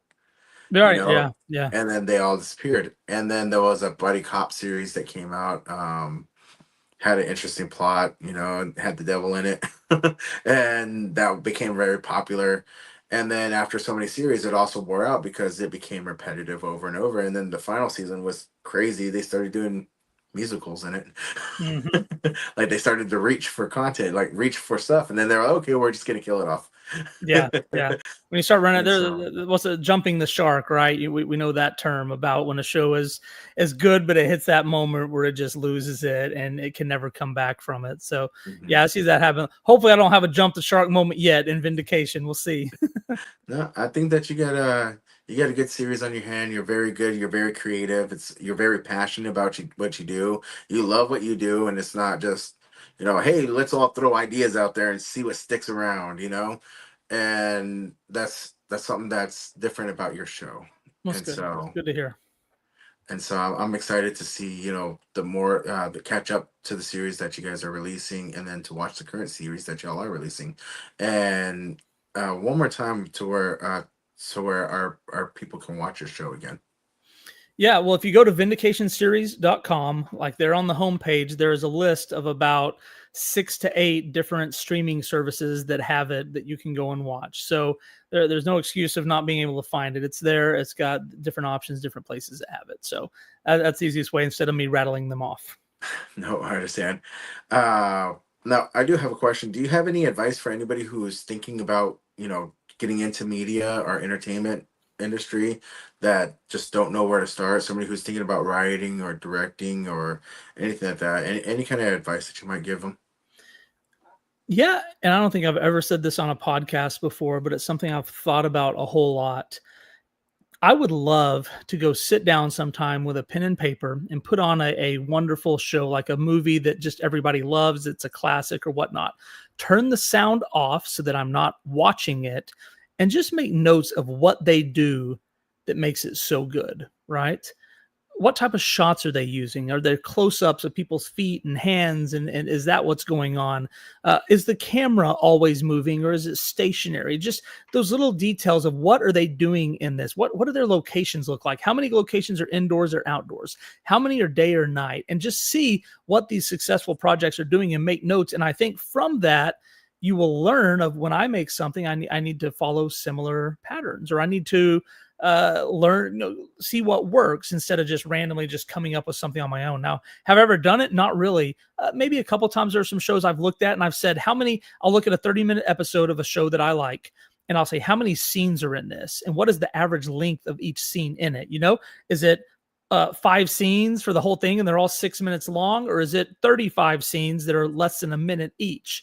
Just so that I know when I create something, obviously that format works. Now, I'm not going to create the same pattern, but I'm going to know that I need to keep my scenes in the range of 45 seconds to a minute, or however long, because that rhythm works. What you don't want is you're just randomly, hey, I'm a smart guy, I'm going to go create a show, and you've got 3 scenes that are 3 minutes, and then you've got a 10-minute scene in the middle, and then and then people watch and you lose them because it doesn't work. So it's not copying, but it's just watching what is successful and learning from it so that you put those techniques into your filmmaking. And I think anyone who's out there, instead of just sitting around watching TV, do that and you'll start learning in the process. And so you'll have that knowledge, and then knowledge obviously can be translated into opportunities, or take it and use it now. Man, that's some great advice right there. Kind of like self-study for filmmakers too. That's great. Yeah. I think it's just imagine the knowledge that person would bring to set if they've spent the last 2 months dissecting successful projects and can tell you lots of stuff about what they do, what they don't do. That's a great set of knowledge that you'd love to have. Oh yeah, it's super valuable. It's definitely marketable knowledge as well too. Be like, hey, you want to know what makes this show successful? You want to know what it makes this successful? Yeah. And so very good, because there are patterns in shows, which is good. And so what it is like, 'cause I do sales and acting, and what I like to do is I like to learn from people who have done it more than I have, or longer than I have, and then apply those techniques to myself. And so I totally understand that makes a lot of sense to do, actually. Yeah. Now, do you have any shout outs that you'd like to give? Well, I'd have to know who is watching, man. I've worked with probably 500 people total over the last few seasons. I'll give a shout out to someone that rarely gets the shout outs, right? And that is the extras and the background people that come out.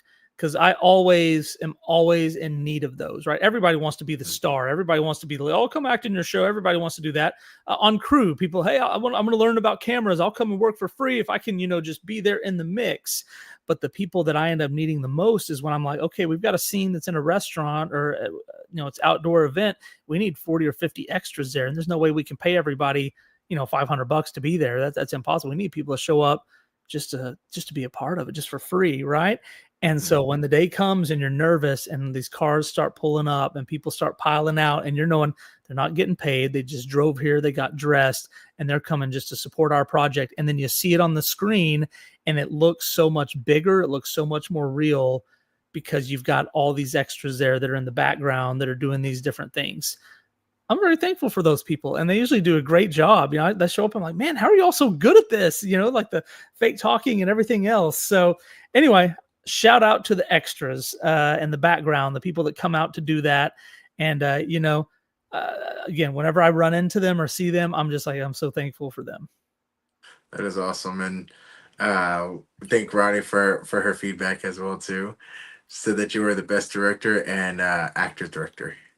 All right, Ronnie, I'll send you the Venmo in a little bit. Thanks for typing that. That's great. And I appreciate you thanking all the extras. That's how I started off too. And I still do a lot of extra work.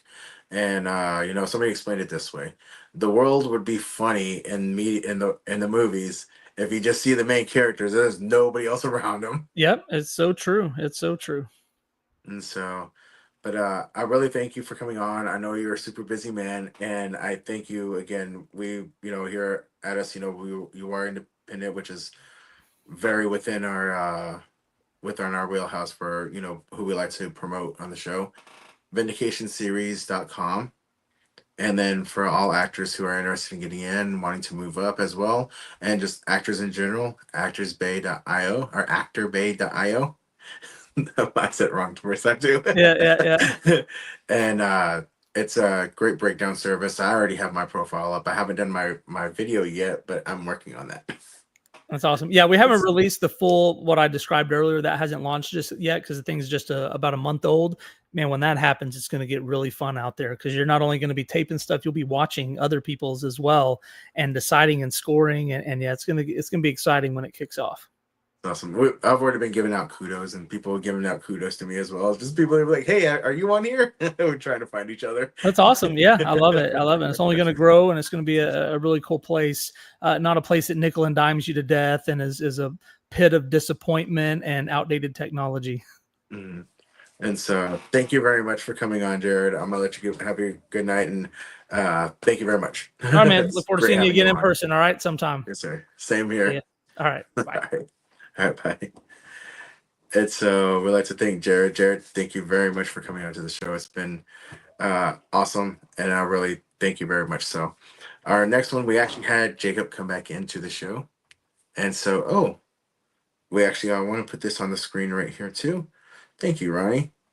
So remember one of the websites that I put out earlier, or one of the Facebook pages for Ronnie Hummel Productions? This is Ronnie. And again, you will find her episode on Spotify as well. Check it out. I have her as well as Robbie Mitz, and Ronnie Hummel's episode is on Spotify. It is also on YouTube. Check it out. She has a lot of great tips. But the page that I was mentioning earlier, Ronnie Hummel Productions, that is her page. Feel free to look her up, give her a follow. Follow Jarod O'Flaherty as well.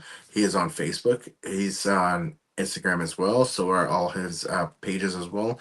And again, vindicationseries.com is where you're going to find out where you can stream it on your device. All right. Now, 1 through 3, those are easy to find. Number 4, they're with their partners. So definitely get hooked. It is definitely a series that you're going to want to follow. I'm almost done with season 1. Excited to get over there to season 2. Okay. And so we like to thank you guys. Now, the next person that we have coming up is, sorry, I don't know why it's doing that, is Jacob Mathew Bradford. Okay. And I do have his resume here. And Will, do you have something to play for Jacob, or? Currently, only 3 out of over 1,000 school districts across Texas have an American Indians Native Studies course, but other school districts such as Austin and San Antonio have expressed their interest to teach this course, which is why we need your help to make sure this course gets renewed this winter. For a little bit of context, the American Indian Native Studies course is currently offered as a pilot course in Grand Prairie ISD, and it is up for renewal at the end of this academic year. The renewal would renew the existing course that is already approved and make it available to teach in school districts across Texas for the next 5 years. Unfortunately, the renewal process has not been placed on the agenda at the State Board of Education meeting this January, which is why we need your help. Because school districts often define their calendar for the next academic year in the early winter, we need this course to be renewed as soon as possible so it has a chance to be offered next year. Please help us email State Board of Education Chair Kinsey through the link in our bio or in the caption below to make sure that the American Indian Native Studies course renewal and adoption be placed on the next available agenda. Thank you guys so much. Hello, I'm Little Dog. You can catch me in an upcoming film called One Bomb. Hola, yo soy Carlos. Me asisten no próximo filme One Bomb. Obrigado. All right, we are back. We have Jacob with us. Hey, Jacob, how you doing?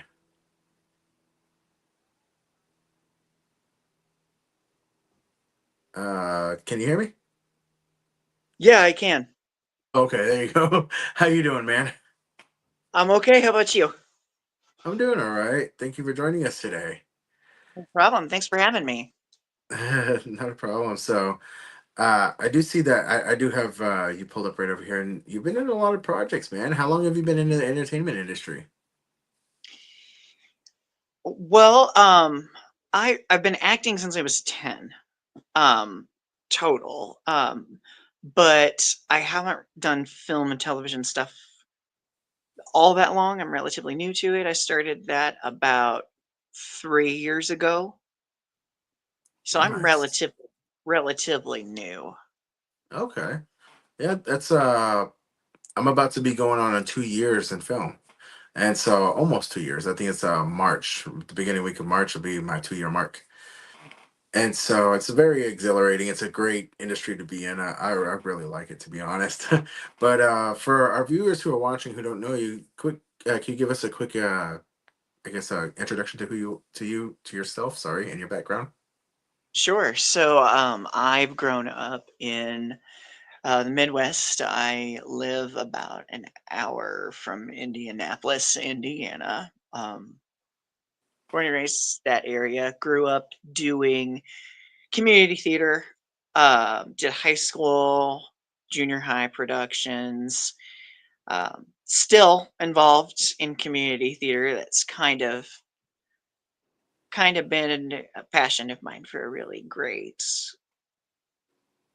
while. Nice. Um, yeah, I'm not full time in the industry. I work also away No, from that that is too. perfect. Actually, that is actually really good because a lot of people think that whenever they get into film, especially whenever they're first starting, hey, I want to do this full time. I'm going to quit my job. I Yeah, still work. You know, right, and right. I think most of the people there's a I lot know. of actors who are working actors who also have businesses on the side. Yeah, And so it's not exactly something that you can do full time until you're extremely well known. However, even then, it's always good to have a business on the side or have work that you got to do. Because there's some people like, like Brandon Fraser. He was working for a long time, and then he finally made a comeback as well. There's other yeah, mainstream actors who have taken really long breaks, and it's like, well, what are you doing on the side that's got you going? It's because they're working. yeah. And No, so absolutely.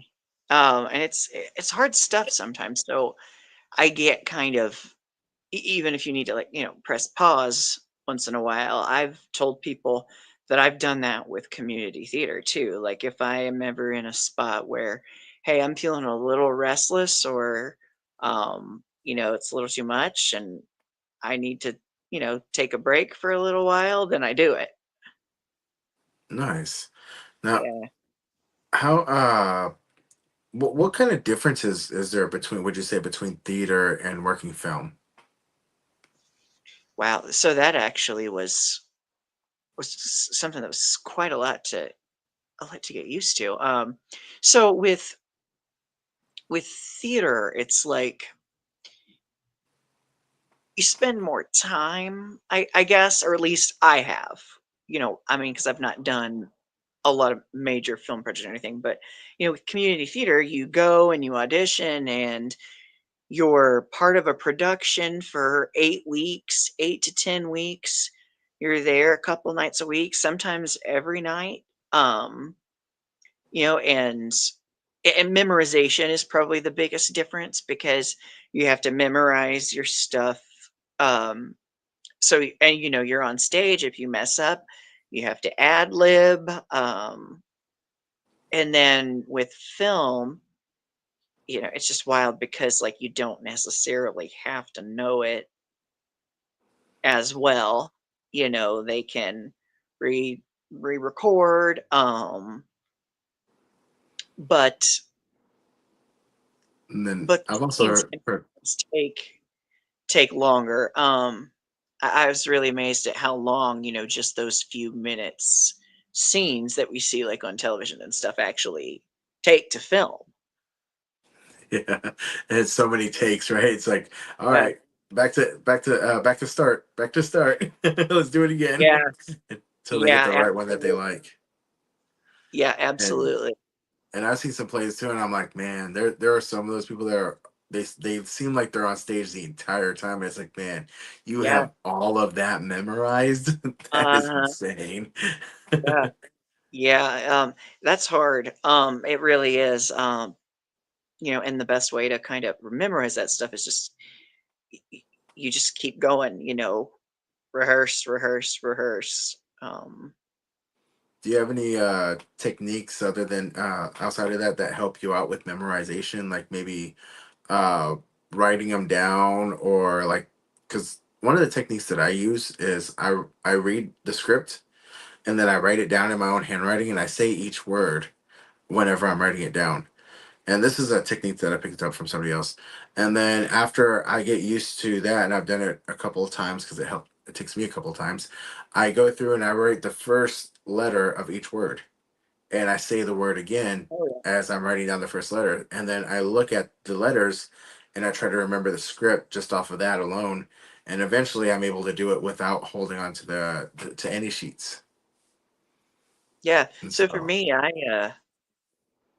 it's a lot of times if I've got, scenes with a lot of dialogue and stuff, I will go back and kind of rewrite like cues and stuff like that.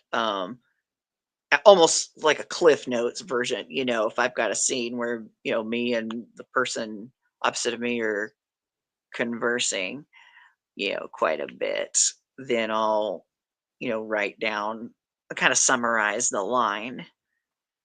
And I also try to like not stress too much about like getting it exact.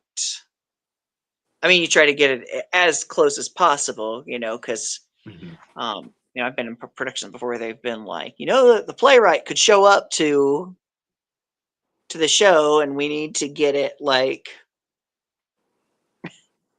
exact. Yeah, I gotcha. That's always fun. Right, right. Now, whenever I did a little bit of the plays before, I was well, I tried to do school plays in high school, but I don't know what it was. Maybe it's because I wasn't in her class, or because I didn't feel too welcome in the class. I was known as an athlete in school, and I wasn't the Okay. kind that would you know pick on other people or anything, but I was actually very to myself and I seemed very shy, which I was. Yeah. But I wanted to give it a Yeah. shot, because I had actually became part of the speech team my junior year and I did expository speech. Before then, I couldn't get in front of anybody, but after that, I kind of had a want to try out for the plays and stuff like that, but never got anywhere with it. And then whenever I was in the little ministry before, where I was writing the plays, then I acted in those. But they were just little skits, and they were just stuff for fun. Mhm. But I was fortunate enough to never have to actually memorize everything word for word, because even Yeah. though when I wrote it, Yeah. I didn't memorize everything word for word, anyways. I still like Yeah. ad lib and improv a little bit because I'll be like, oh, this sounds a lot better than what I wrote here. Yeah. Yeah. I've done that like before. There have been little things that I've had to be like, oh, I've said this differently, or like, hey, can I change this part of the line because it just didn't sound. Hmm. So it sounds like you're Yeah. you're pretty good at improv as well too, thinking on your feet, thinking on the spot, which is really good too. I've not done a lot of improv actually. Um, but yeah, there's importance to doing those types of things and to making, you know, those characters your own. I was actually recently having that conversation with somebody because I had done this role and I was really like in my head about it. Like I was like, I am gonna screw this up because it was really challenging, and he was like, no, you're not. He said, he said, that role's already yours. This is you now, go for it. Nice. And so that, yeah, yeah. Okay. And now coming up, you actually have is it coming up or is it currently in production? The Great Expectations. I just got done with Great Expectations about 3 weeks ago. Okay. Yeah. Nice. And how is that one going? Because I whenever I made your ad, I did see that part with you on there enlisted, and I was like, hey, that's pretty cool. Is it something that people can watch, or is it going to be posted anywhere? You know, they were selling DVDs to it. I don't know if they still are or not. I didn't buy one. Just because as I've done more acting, I've become more like I don't want to watch myself. There are actors who say like they don't watch themselves, Yeah. like acting. I'm like, I don't want to watch myself. So there might be something available, but I'm not 100% sure. Okay. But it was we did 5 productions. We did 5 shows. Ran from a Wednesday to a Saturday, and Saturday we did two shows in one day. Mm-hmm. Yeah. See, I'm always nervous about watching myself because I always think it's going to be worse than what it turns out. And so Yeah. it's not bad, but I do it anyways because it's almost like I guess in like sports world, it's like watching tape. I did this way Mhm. right here. I didn't really like it. I could have done better at it. That's a mental note that I take Mhm. in my head. It's like, okay, that didn't seem to be a great decision. Let me rehearse it out myself, try it again, Yeah. and try to see how it looks like with a different decision. So I keep trying to, I'll replay it to see how it turns out differently. That Mhm. way, and then I'll record myself doing it and then play it back and be like, okay, those are some of the decisions that I could have made differently that probably would have made the scene more impactful or a little bit Yeah. better. And so for me, I'm very picky about it because I also think that it's still not the greatest. I'm always like, I Yeah, could have we did are better. our own worst critic. That is true. Yeah. Yeah, I am very guilty of that. I feel like I can be super. It's not hard for me to encourage like my other actors and people that I'm around, and say you did a great job, but I bring the hammer to myself. Yeah. I do the same Yeah. thing too. Yeah. And so that's why for me, it's uncomfortable watching myself. So I've made kind of like Mhm. a little bit in my career, especially being in sales for so long and, doing different things. I was like, you know what? If it's uncomfortable, I got to at least try it and I got to check it out. And watching myself makes me a little uncomfortable, but Mhm. I still figure I still got to do it because then I can figure out how do I make myself better? What are some of the things that I do on screen that I don't pay attention to, or some of the stuff that I do on a regular basis that I'm not paying attention to that I can change and be like, you know what? I never noticed I did that. Now I notice, now I can fix it. Yeah. Yeah, no, I've noticed I've done that a little bit too, with just little things. You know, watch things that like, hey, different mannerisms I do, or maybe the way I you know, move my face or something like that. So I mean I think it's good That's good, to man. do that. It's Now, just like I said, it's just really yeah. okay, and We're our now own worst critic. you yeah. And now Will. How did you and Will come across each other? Oh, Will's my Um producer, by the way. So yeah, so I had I don't remember what group it was because I'm a part of a lot of different groups on Facebook, searching for film work and stuff like that. And Will was working on a project that he was planning on filming, and he casted me as the villain, like one of the villain characters. So that's how I met okay, Will. that's pretty cool, man.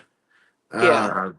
That's I was part of acting community as well, and that's he was casting for a film as well, and that's how we met too.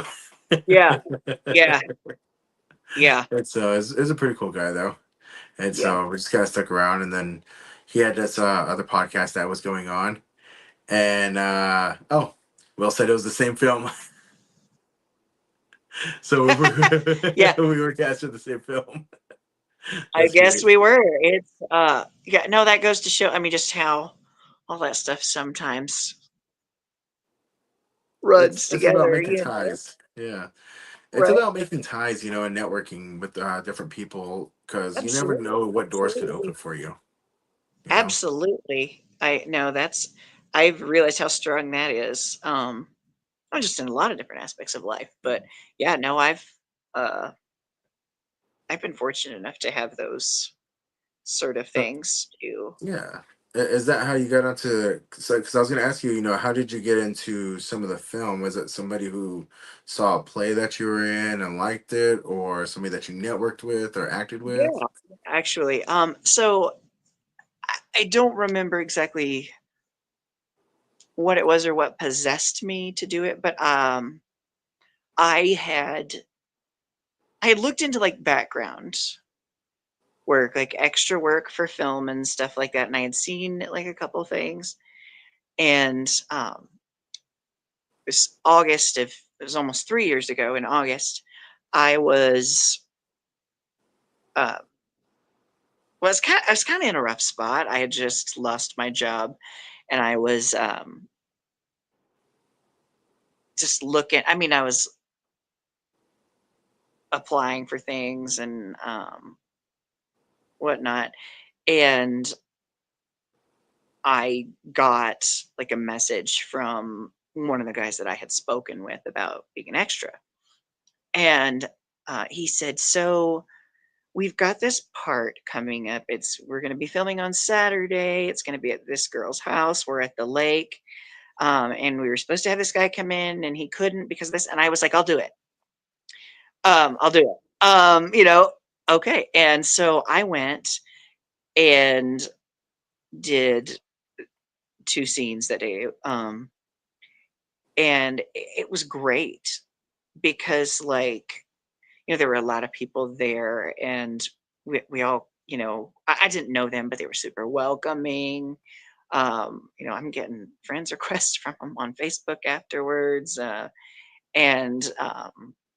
I've seen some of their other projects that they've done since then, and you know and then of course, you see this with this person, and then this person introduced you to this person, and then sometimes you run into them again if it's a smaller thing. And so that was how I got started, because I did that day, and I was like, I had thought to myself, I'm like, why are you not like pursuing this more like wholeheartedly? Because you've always wanted to do this. So it's always been a thing. As opposed to, just working the 9 to 5. But I mean, unfortunately, sometimes, I mean, what we still have to do. Yeah. You know, You got to fund the dream. And right, right, what I see exactly. it as is it's investing into your own business, because as an actor, you don't work for the studios, you don't work for anyone, even though some of them do give W-2, some of them will give a 1099, which me personally, I prefer the 1099 because Yeah, I have more write-offs than anything else. The W-2 eliminates being yeah, able to use the gas or the travel or stay that you got to pay for, yeah. and so most of the time I do prefer a 1099. Now, and so I wanted to. Oh yeah, Jacob was cast for in the movie. Oh, okay, cool. Yeah, this is the one that Will was talking about, Yeah. moving in. And Mhm. so I was actually supposed to be a broadcaster, and we were going to do a news report remotely. And so I was Yeah. setting things up to do a remote broadcast. Basically, I was looking for a desk, and I had a green screen that I was going to put it behind me, and a green screen I was going to put in front of me, and run it like a news broadcast, and then let Will do his magic and make it seem like a newsroom. And Yeah. then Amy was going to go out, and she was going to do an interview with a different actor that was going to be in it with us, that we actually went to a premiere that he was in, called Crazy Texas. But Cool. things kind of, things got crazy. And so, but that's just how it is in film. I know that Right. Will's looking to actually sell the script for that. which Will, I would suggest that you talk to some film festivals local to you, as there is a section in film festivals where they do scripts, as well as see about not so long ago we had Adam Rocha on, who's the head of the San Antonio Film Festival. Reach out to him, maybe he'll be able to point you in the right direction for that. All right. Yeah. Because I wish him the best for that. That's pretty cool. It was a pretty good script from what I got to read. Yeah. Yeah. Anyways, Absolutely. but going on to, so which one is that one on your resume as well, or do you remember which production that was that you first started in? 'Cause I see Oh, one that says The so Forgotten. The Forgotten. Yeah, The Forgotten is what I was about to say. That's what it was called. Yeah, it was originally supposed to be used for um a prequel. Um, there's a I have a friend who's created this franchise, and that was going to be used for a prequel to the franchise. And I don't know what happened. It didn't end up. That's not how it worked out. But there was a lot of great footage and stuff like that they wanted to use, so they put it as that film. Okay, and I guess you were a pirate on stage. Yes, I was. I was. So I right before Great Expectations, I did a production of Treasure Island. Nice. Yeah. So I had done that, started it at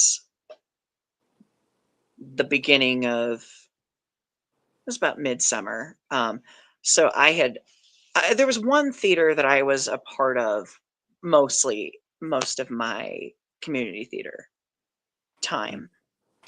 And I was looking to also meet new theater people and get connected.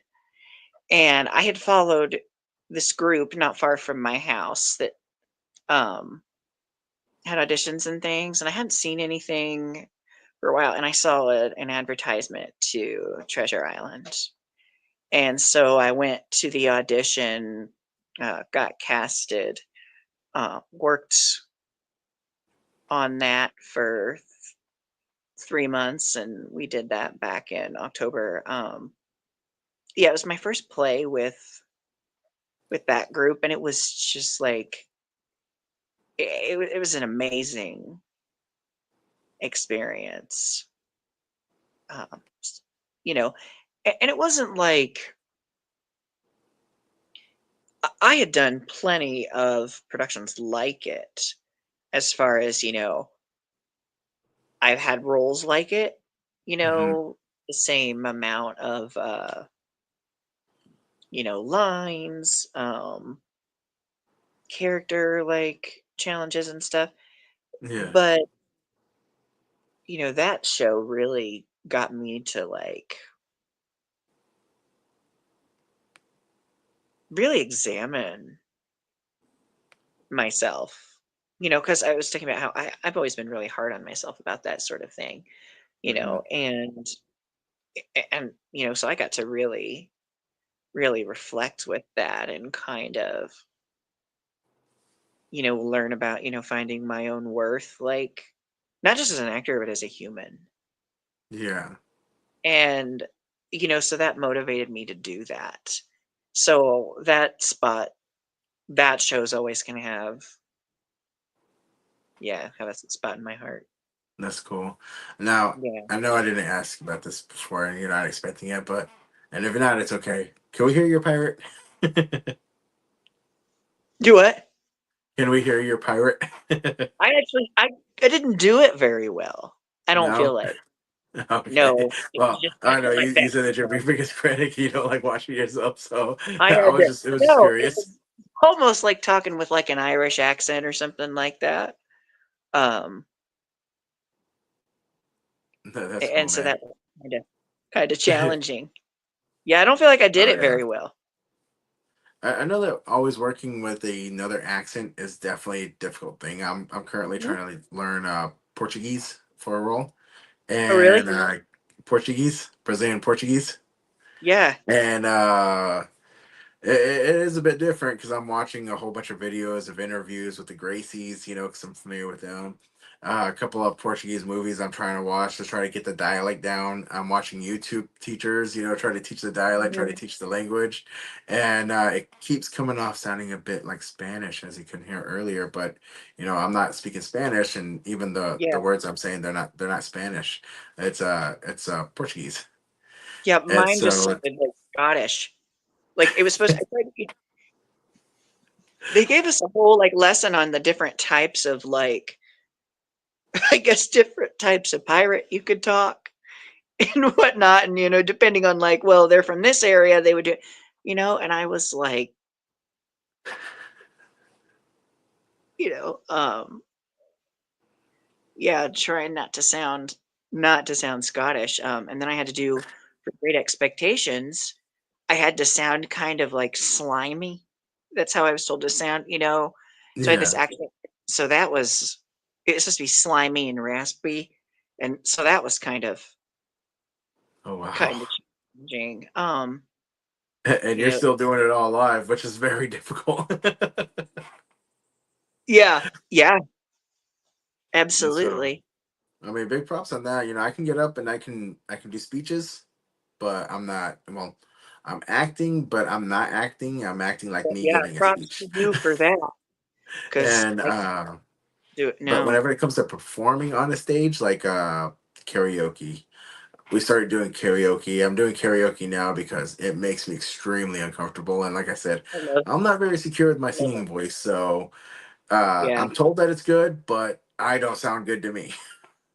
Yeah, no, I understand because I sang a little bit in high school and as a young child I was performing and stuff singing, but it is one of those things that I feel like if you don't use it, you lose it.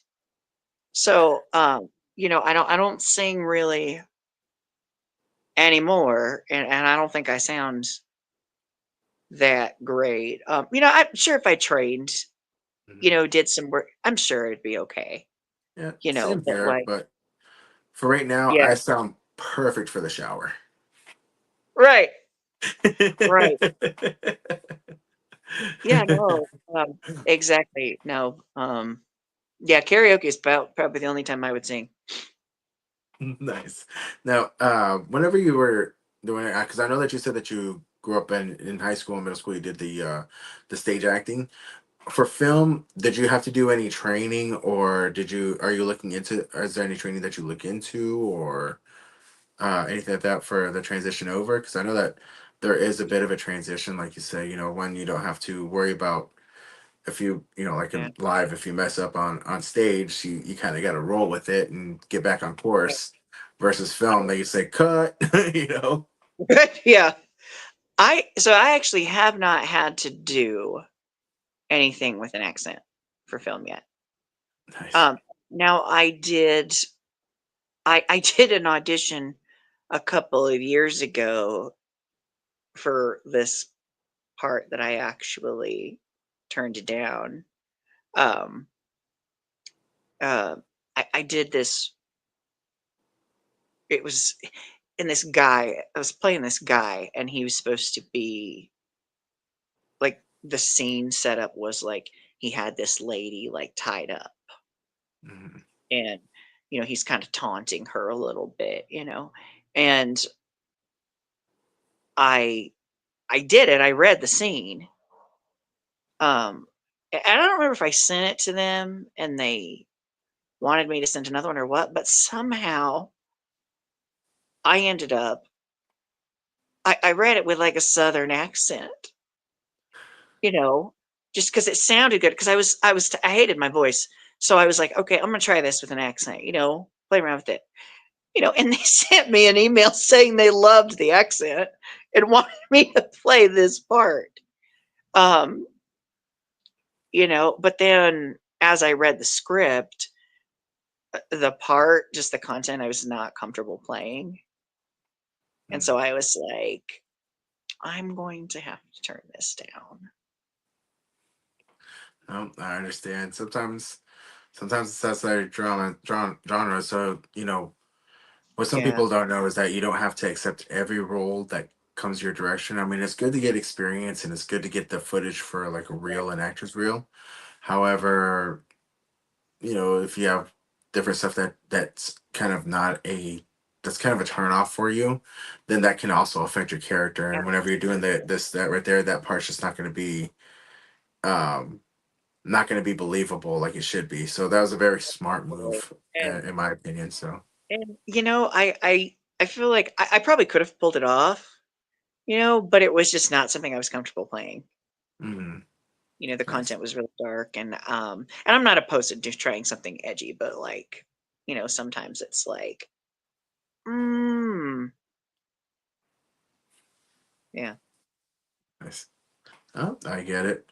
Now, I know that we're coming a little bit close to the end, so I have a question too. Do you have any shout outs to anybody that you would, like to give or anything like that, or any advice that you'd like to give to anybody who's looking to get into stage acting or acting in general?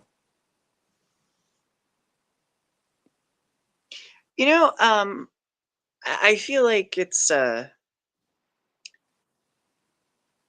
one of the best things I could say is that everyone starts somewhere. I think sometimes people don't know, like, hey, where do I start? What do I do? There's this, and you start off like just in the background. That's okay. You Hmm. just behind the scenes stuff. That's fine. Um, that's good too. Um, it's You know, that's great yeah, advice because that's how I started off was background, and I never really fully right. expected to see myself on screen, and then I started noticing myself. I'm like, oh look, that's me. Oh look, that's me. Oh my gosh, Yeah, I can't believe I'm that fat. that happened to me. I was uh I was a background extra on Chicago Fire. Hmm.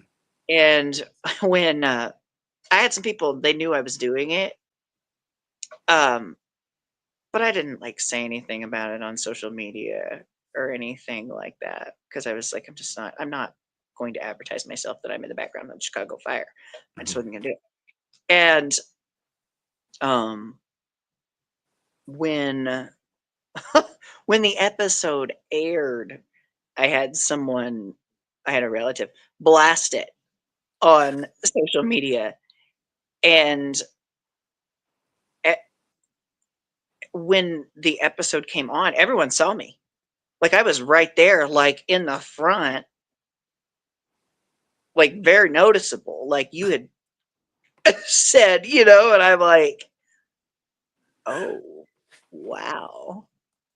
I mean, it was kind of cool, right? You know what I mean? Like, Yeah, it's always kind of cool to kind of see yourself on screen for the first time. yeah. Well, that was cool. Now, the very first time I saw myself on screen, I was horrified. In a short film, I was like I said, one of those things where you're your own worst critic. I was sitting in the theater, it was crowded.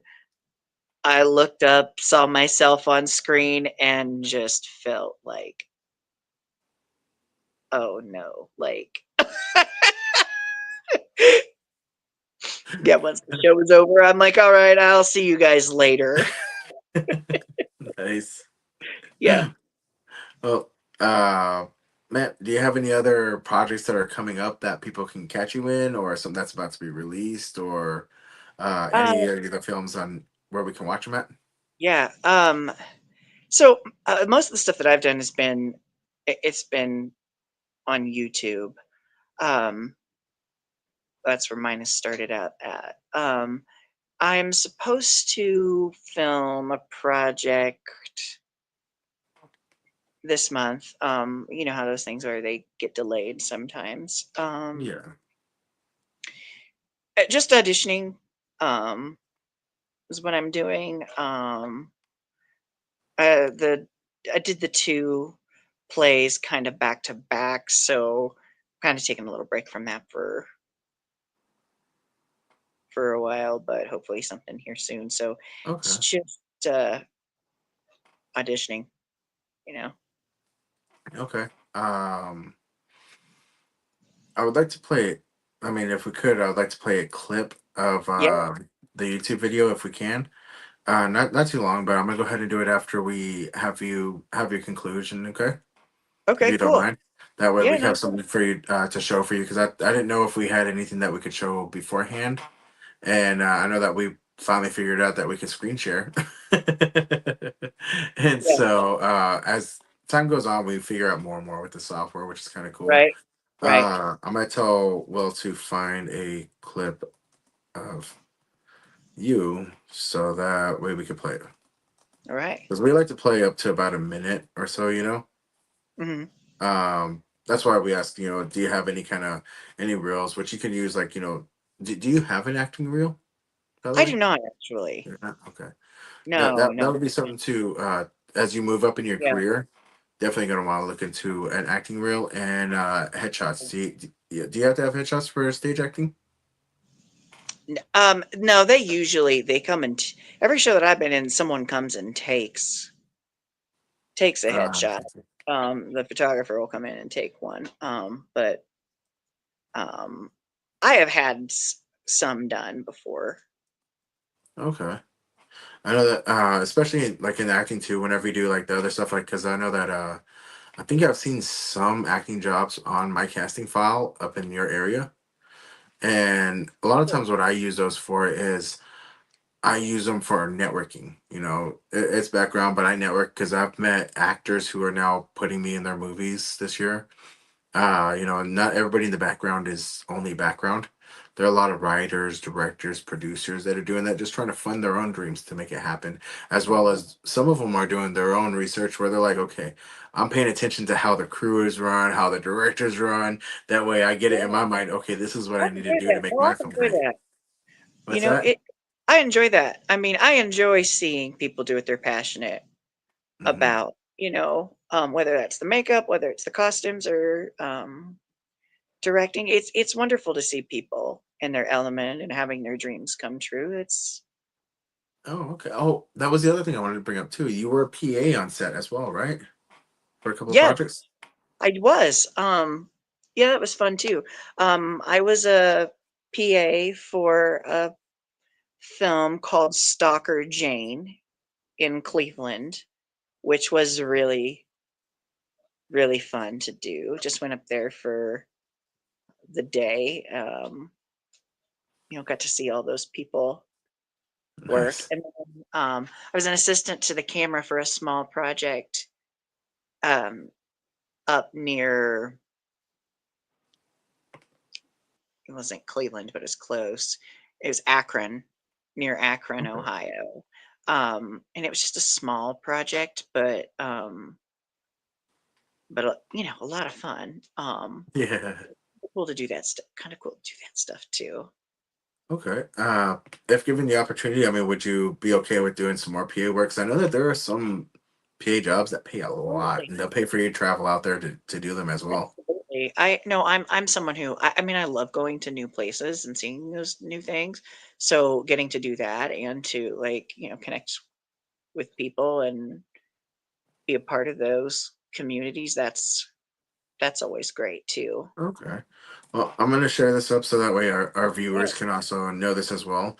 One of my friends on Facebook, I haven't been able to work with her yet, but Rebecca Villarreal, she shared this with me, and oh, let me see, did it pop up? Okay, right there, staffmeup.com. Staff me up. Yep, they do a Oh, I've lot heard of that. Yeah. yeah, Yeah.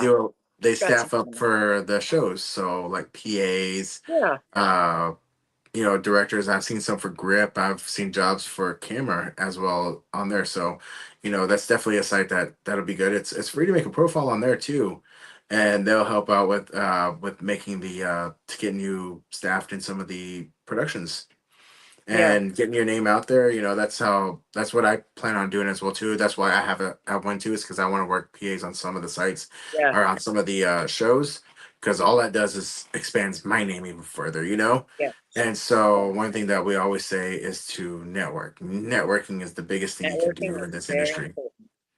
And so, you hear it a lot, and it's very true. It's not what you know, it's who you know. And so, the way that you do that is by getting your name out there as much as possible to as many people as possible. Yeah. And so, but anyways, I really appreciate you coming on the show, today's show. Do you have any advice or anything last minute that you would like to say? It could be anything. No, just someone once told me, just go for it. Dreaming. If it's your dream, go for it. Do anything you can just to make that work. Okay, excellent.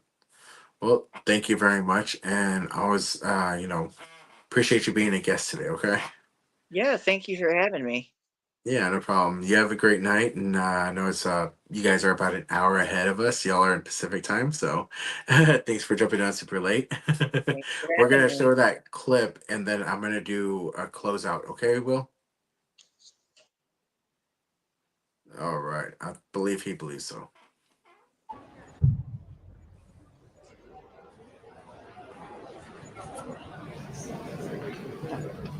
Excuse me, is it alright if I sit here? Yeah, go for it. I'm James. Danielle.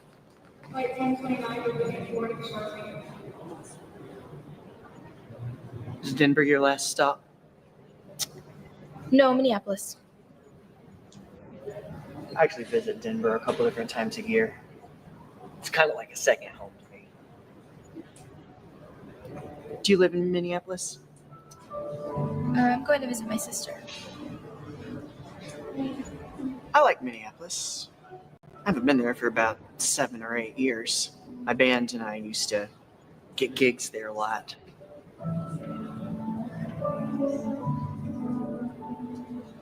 So, I take it you travel a lot. Well, you're at the private gate for premium members, so it's James. But back then, they called me Stick. When we started the band, that's what band members called me, so... Oh my God. Do you remember scared to death? It took her a long time to decide not to contact you. Oh my gosh. Nice. Now, what was that one? What was that clip from? If you don't mind me asking, real quick before you Yeah, go. so I had a friend who was she had directed me in a project called The Distance Between the Stars, and she needed someone for that short film she was doing, and that was called Fate. And I did that in Cincinnati, Ohio, a couple years ago. This was there for actually that was actually my birthday. I was filming on my birthday, so getting to do what you love on your birthday is great. But so I did that project, and it was about a guy who he's meeting this woman at the airport. Well, he meets this woman at the airport, and what I can and can't say about the project, but and he finds out something, about his past that he didn't know about. That kind of derails the whole travel plans of his. Yeah, sure. But yeah, you should go check that out. That's called Fate. It's on YouTube. Okay, so just so that way people can Fate on.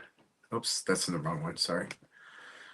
I thought I had put it on on the different chat. Sometimes this software is a little bit slow, but I want to put it up so that way people can go look for it. Okay, so Fate.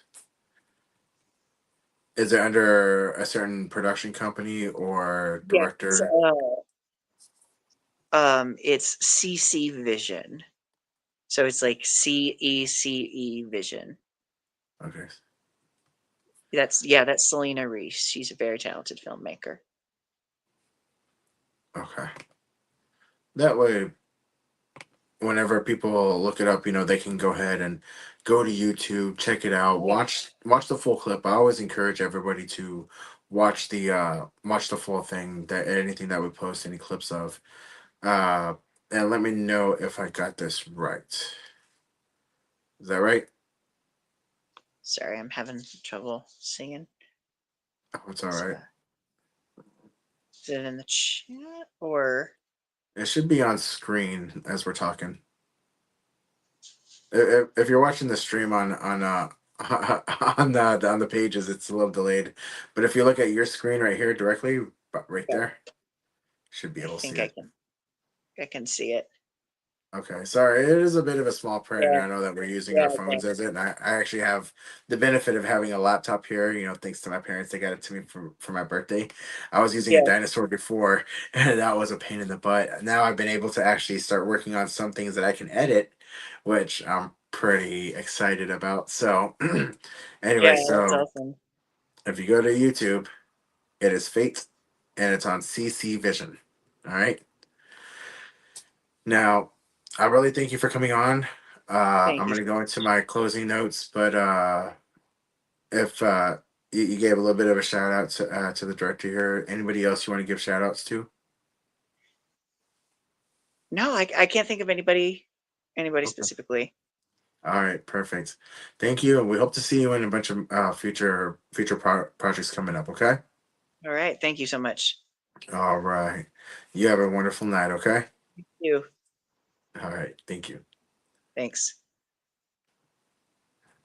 Now, we've had an amazing show tonight. We really like to thank our guests, Jarod O'Flaherty, as well as Jacob Mathew Bradford. Thank you guys for coming on tonight's show. Thank everybody else for watching. Thank you guys all for watching. Support independent projects. Support independent film. Check out Vindication Series. Go to www.vindicationseries.com, as well as Actor Bay. I said it right that time. actorbay.io. Check it out. Create your free profile. There are current castings going on there right now, current breakdowns. So it's a great thing that's come out for actors. It's got a lot of possibilities that are coming up, as well as new features that are going to be coming up. It is about a month old. They are adding up more. Vindication was casting on there as well. I did see that. There was another film that was casting there, as well as I have not checked out what is casting currently, but I intend to after this episode. And so, from all of us here, Bell Ringer Film Productions, I want to say there was something else that I wanted to say afterwards, but I can't think of it. Anyways, thank you guys for joining us on a Thursday. Oh, I do want to promote tomorrow. Tomorrow, I will be actually doing a live filming in Dallas for Film Hub Friday. And you can go ahead and contact Doobie B is D, and I'm gonna put it up here actually, so that way you can find out. Doobie B for location. Okay, so Film Hub Friday. And I plan on making this a little bit of a new series that's going to be released on there. I'm not going to be going live. I'm not going to be live streaming because I still want to do the show on a weekly basis. I still want to do the live stream as well as release to Spotify. What this is this is going to be a whole new series that I put on the Today's Entertainers with Little Dog, where we do a little bit of a pop-up interview. I might be doing about 4 or 5 interviews for actors who tend to show up as well as put in the work. And not only that, Doobie, I will be interviewing him as well. Now, he is the director behind The Diamond Texter. If you go to YouTube and watch The Diamond Texter, you'll see a film that he put out. He's actually been contracted to do 5 films this year. He's already done 1 casting call. And let's see if it popped up real quick. Having internet with internet trouble. Okay, there we go. Now it's up. So, Film Hub Fridays coming up. We're going to have a first session tomorrow, 6 p.m., and you're going to contact Doobie B, or else you're going to look him up on, you can look up on Instagram, either Doobie B, same with Facebook, or you can do Film Hub Fridays, which is also I believe that it's on Facebook as well. I do know that he does have an Instagram page for it as well. And so I apologize. The one that I'm doing it, there we go. Film Hub Fridays. Find them on Instagram.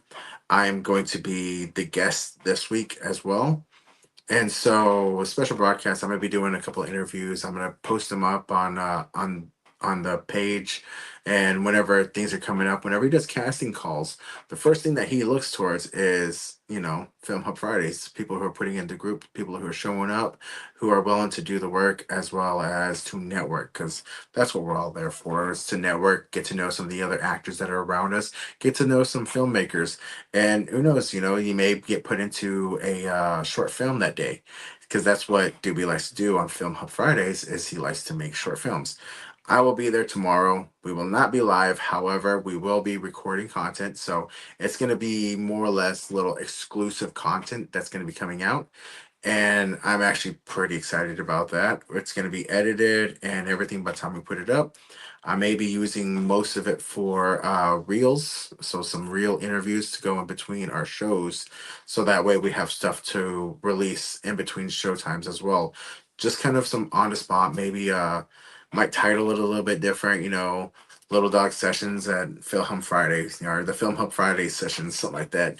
I'll get it figured out, but tomorrow is going to be the first time that we get it done and that we're going to get it going. So shout out to Doobie B, give him a follow, a like, along with everybody else today, like Jarod O'Flaherty. Keep up with the Vindication series, Actor Beta IO, keep up with that. Jacob Mathew Bradford is an upcoming actor out of Indiana, so keep an eye on him as well. Follow him on his Instagrams and Facebooks as well, just to kind of keep up what he's up to. And then give us a like and a follow as well. Subscribe to us, keep us in your minds, keep us in, what you like to watch. Normally we film on Wednesdays, so next week we will be back to regular broadcasting hours. So Wednesday at 7 p.m. Central Standard Time. Now, and my producer is out of the Pacific Standard Time, so it's 8 p.m. for them. If you're on Mountain Time, it is 6 p.m. And if you're Eastern, way over there on the Western Coast, my bad, Pacific. Yeah. If you're on the West Coast, it's going to be at 5 p.m. Time zones, they always get me confused. And always remember, if you have a question or if you want to ask something to any of our guests, feel free to ask, okay? Because that's what the comment section is for. It's for you to get to know people. That's what this is for, actors and everybody who comes onto the show. Promote yourself, promote your business. That's what I'm here for. I'm here to help you promote yourself, promote your projects.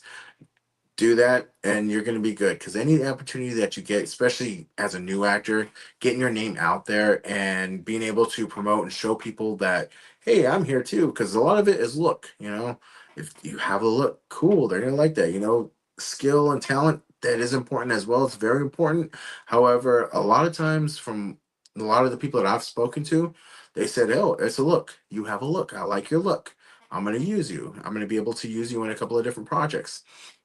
So get your face out there, spread your face out, apply to casting calls. What I do is, and I haven't done it here recently because I've been super busy with everything. Because like I said, I do the roofing, I do the insurance, I do everything, but I still send out casting calls. I don't reply to 100 a week like I used to. However, I'm still putting them out there to a lot of people, getting my face out there, liking, making new friends, and networking. Networking is your best friend. Do what you can to network. Okay. Thank you very much. And we're ready to roll credits.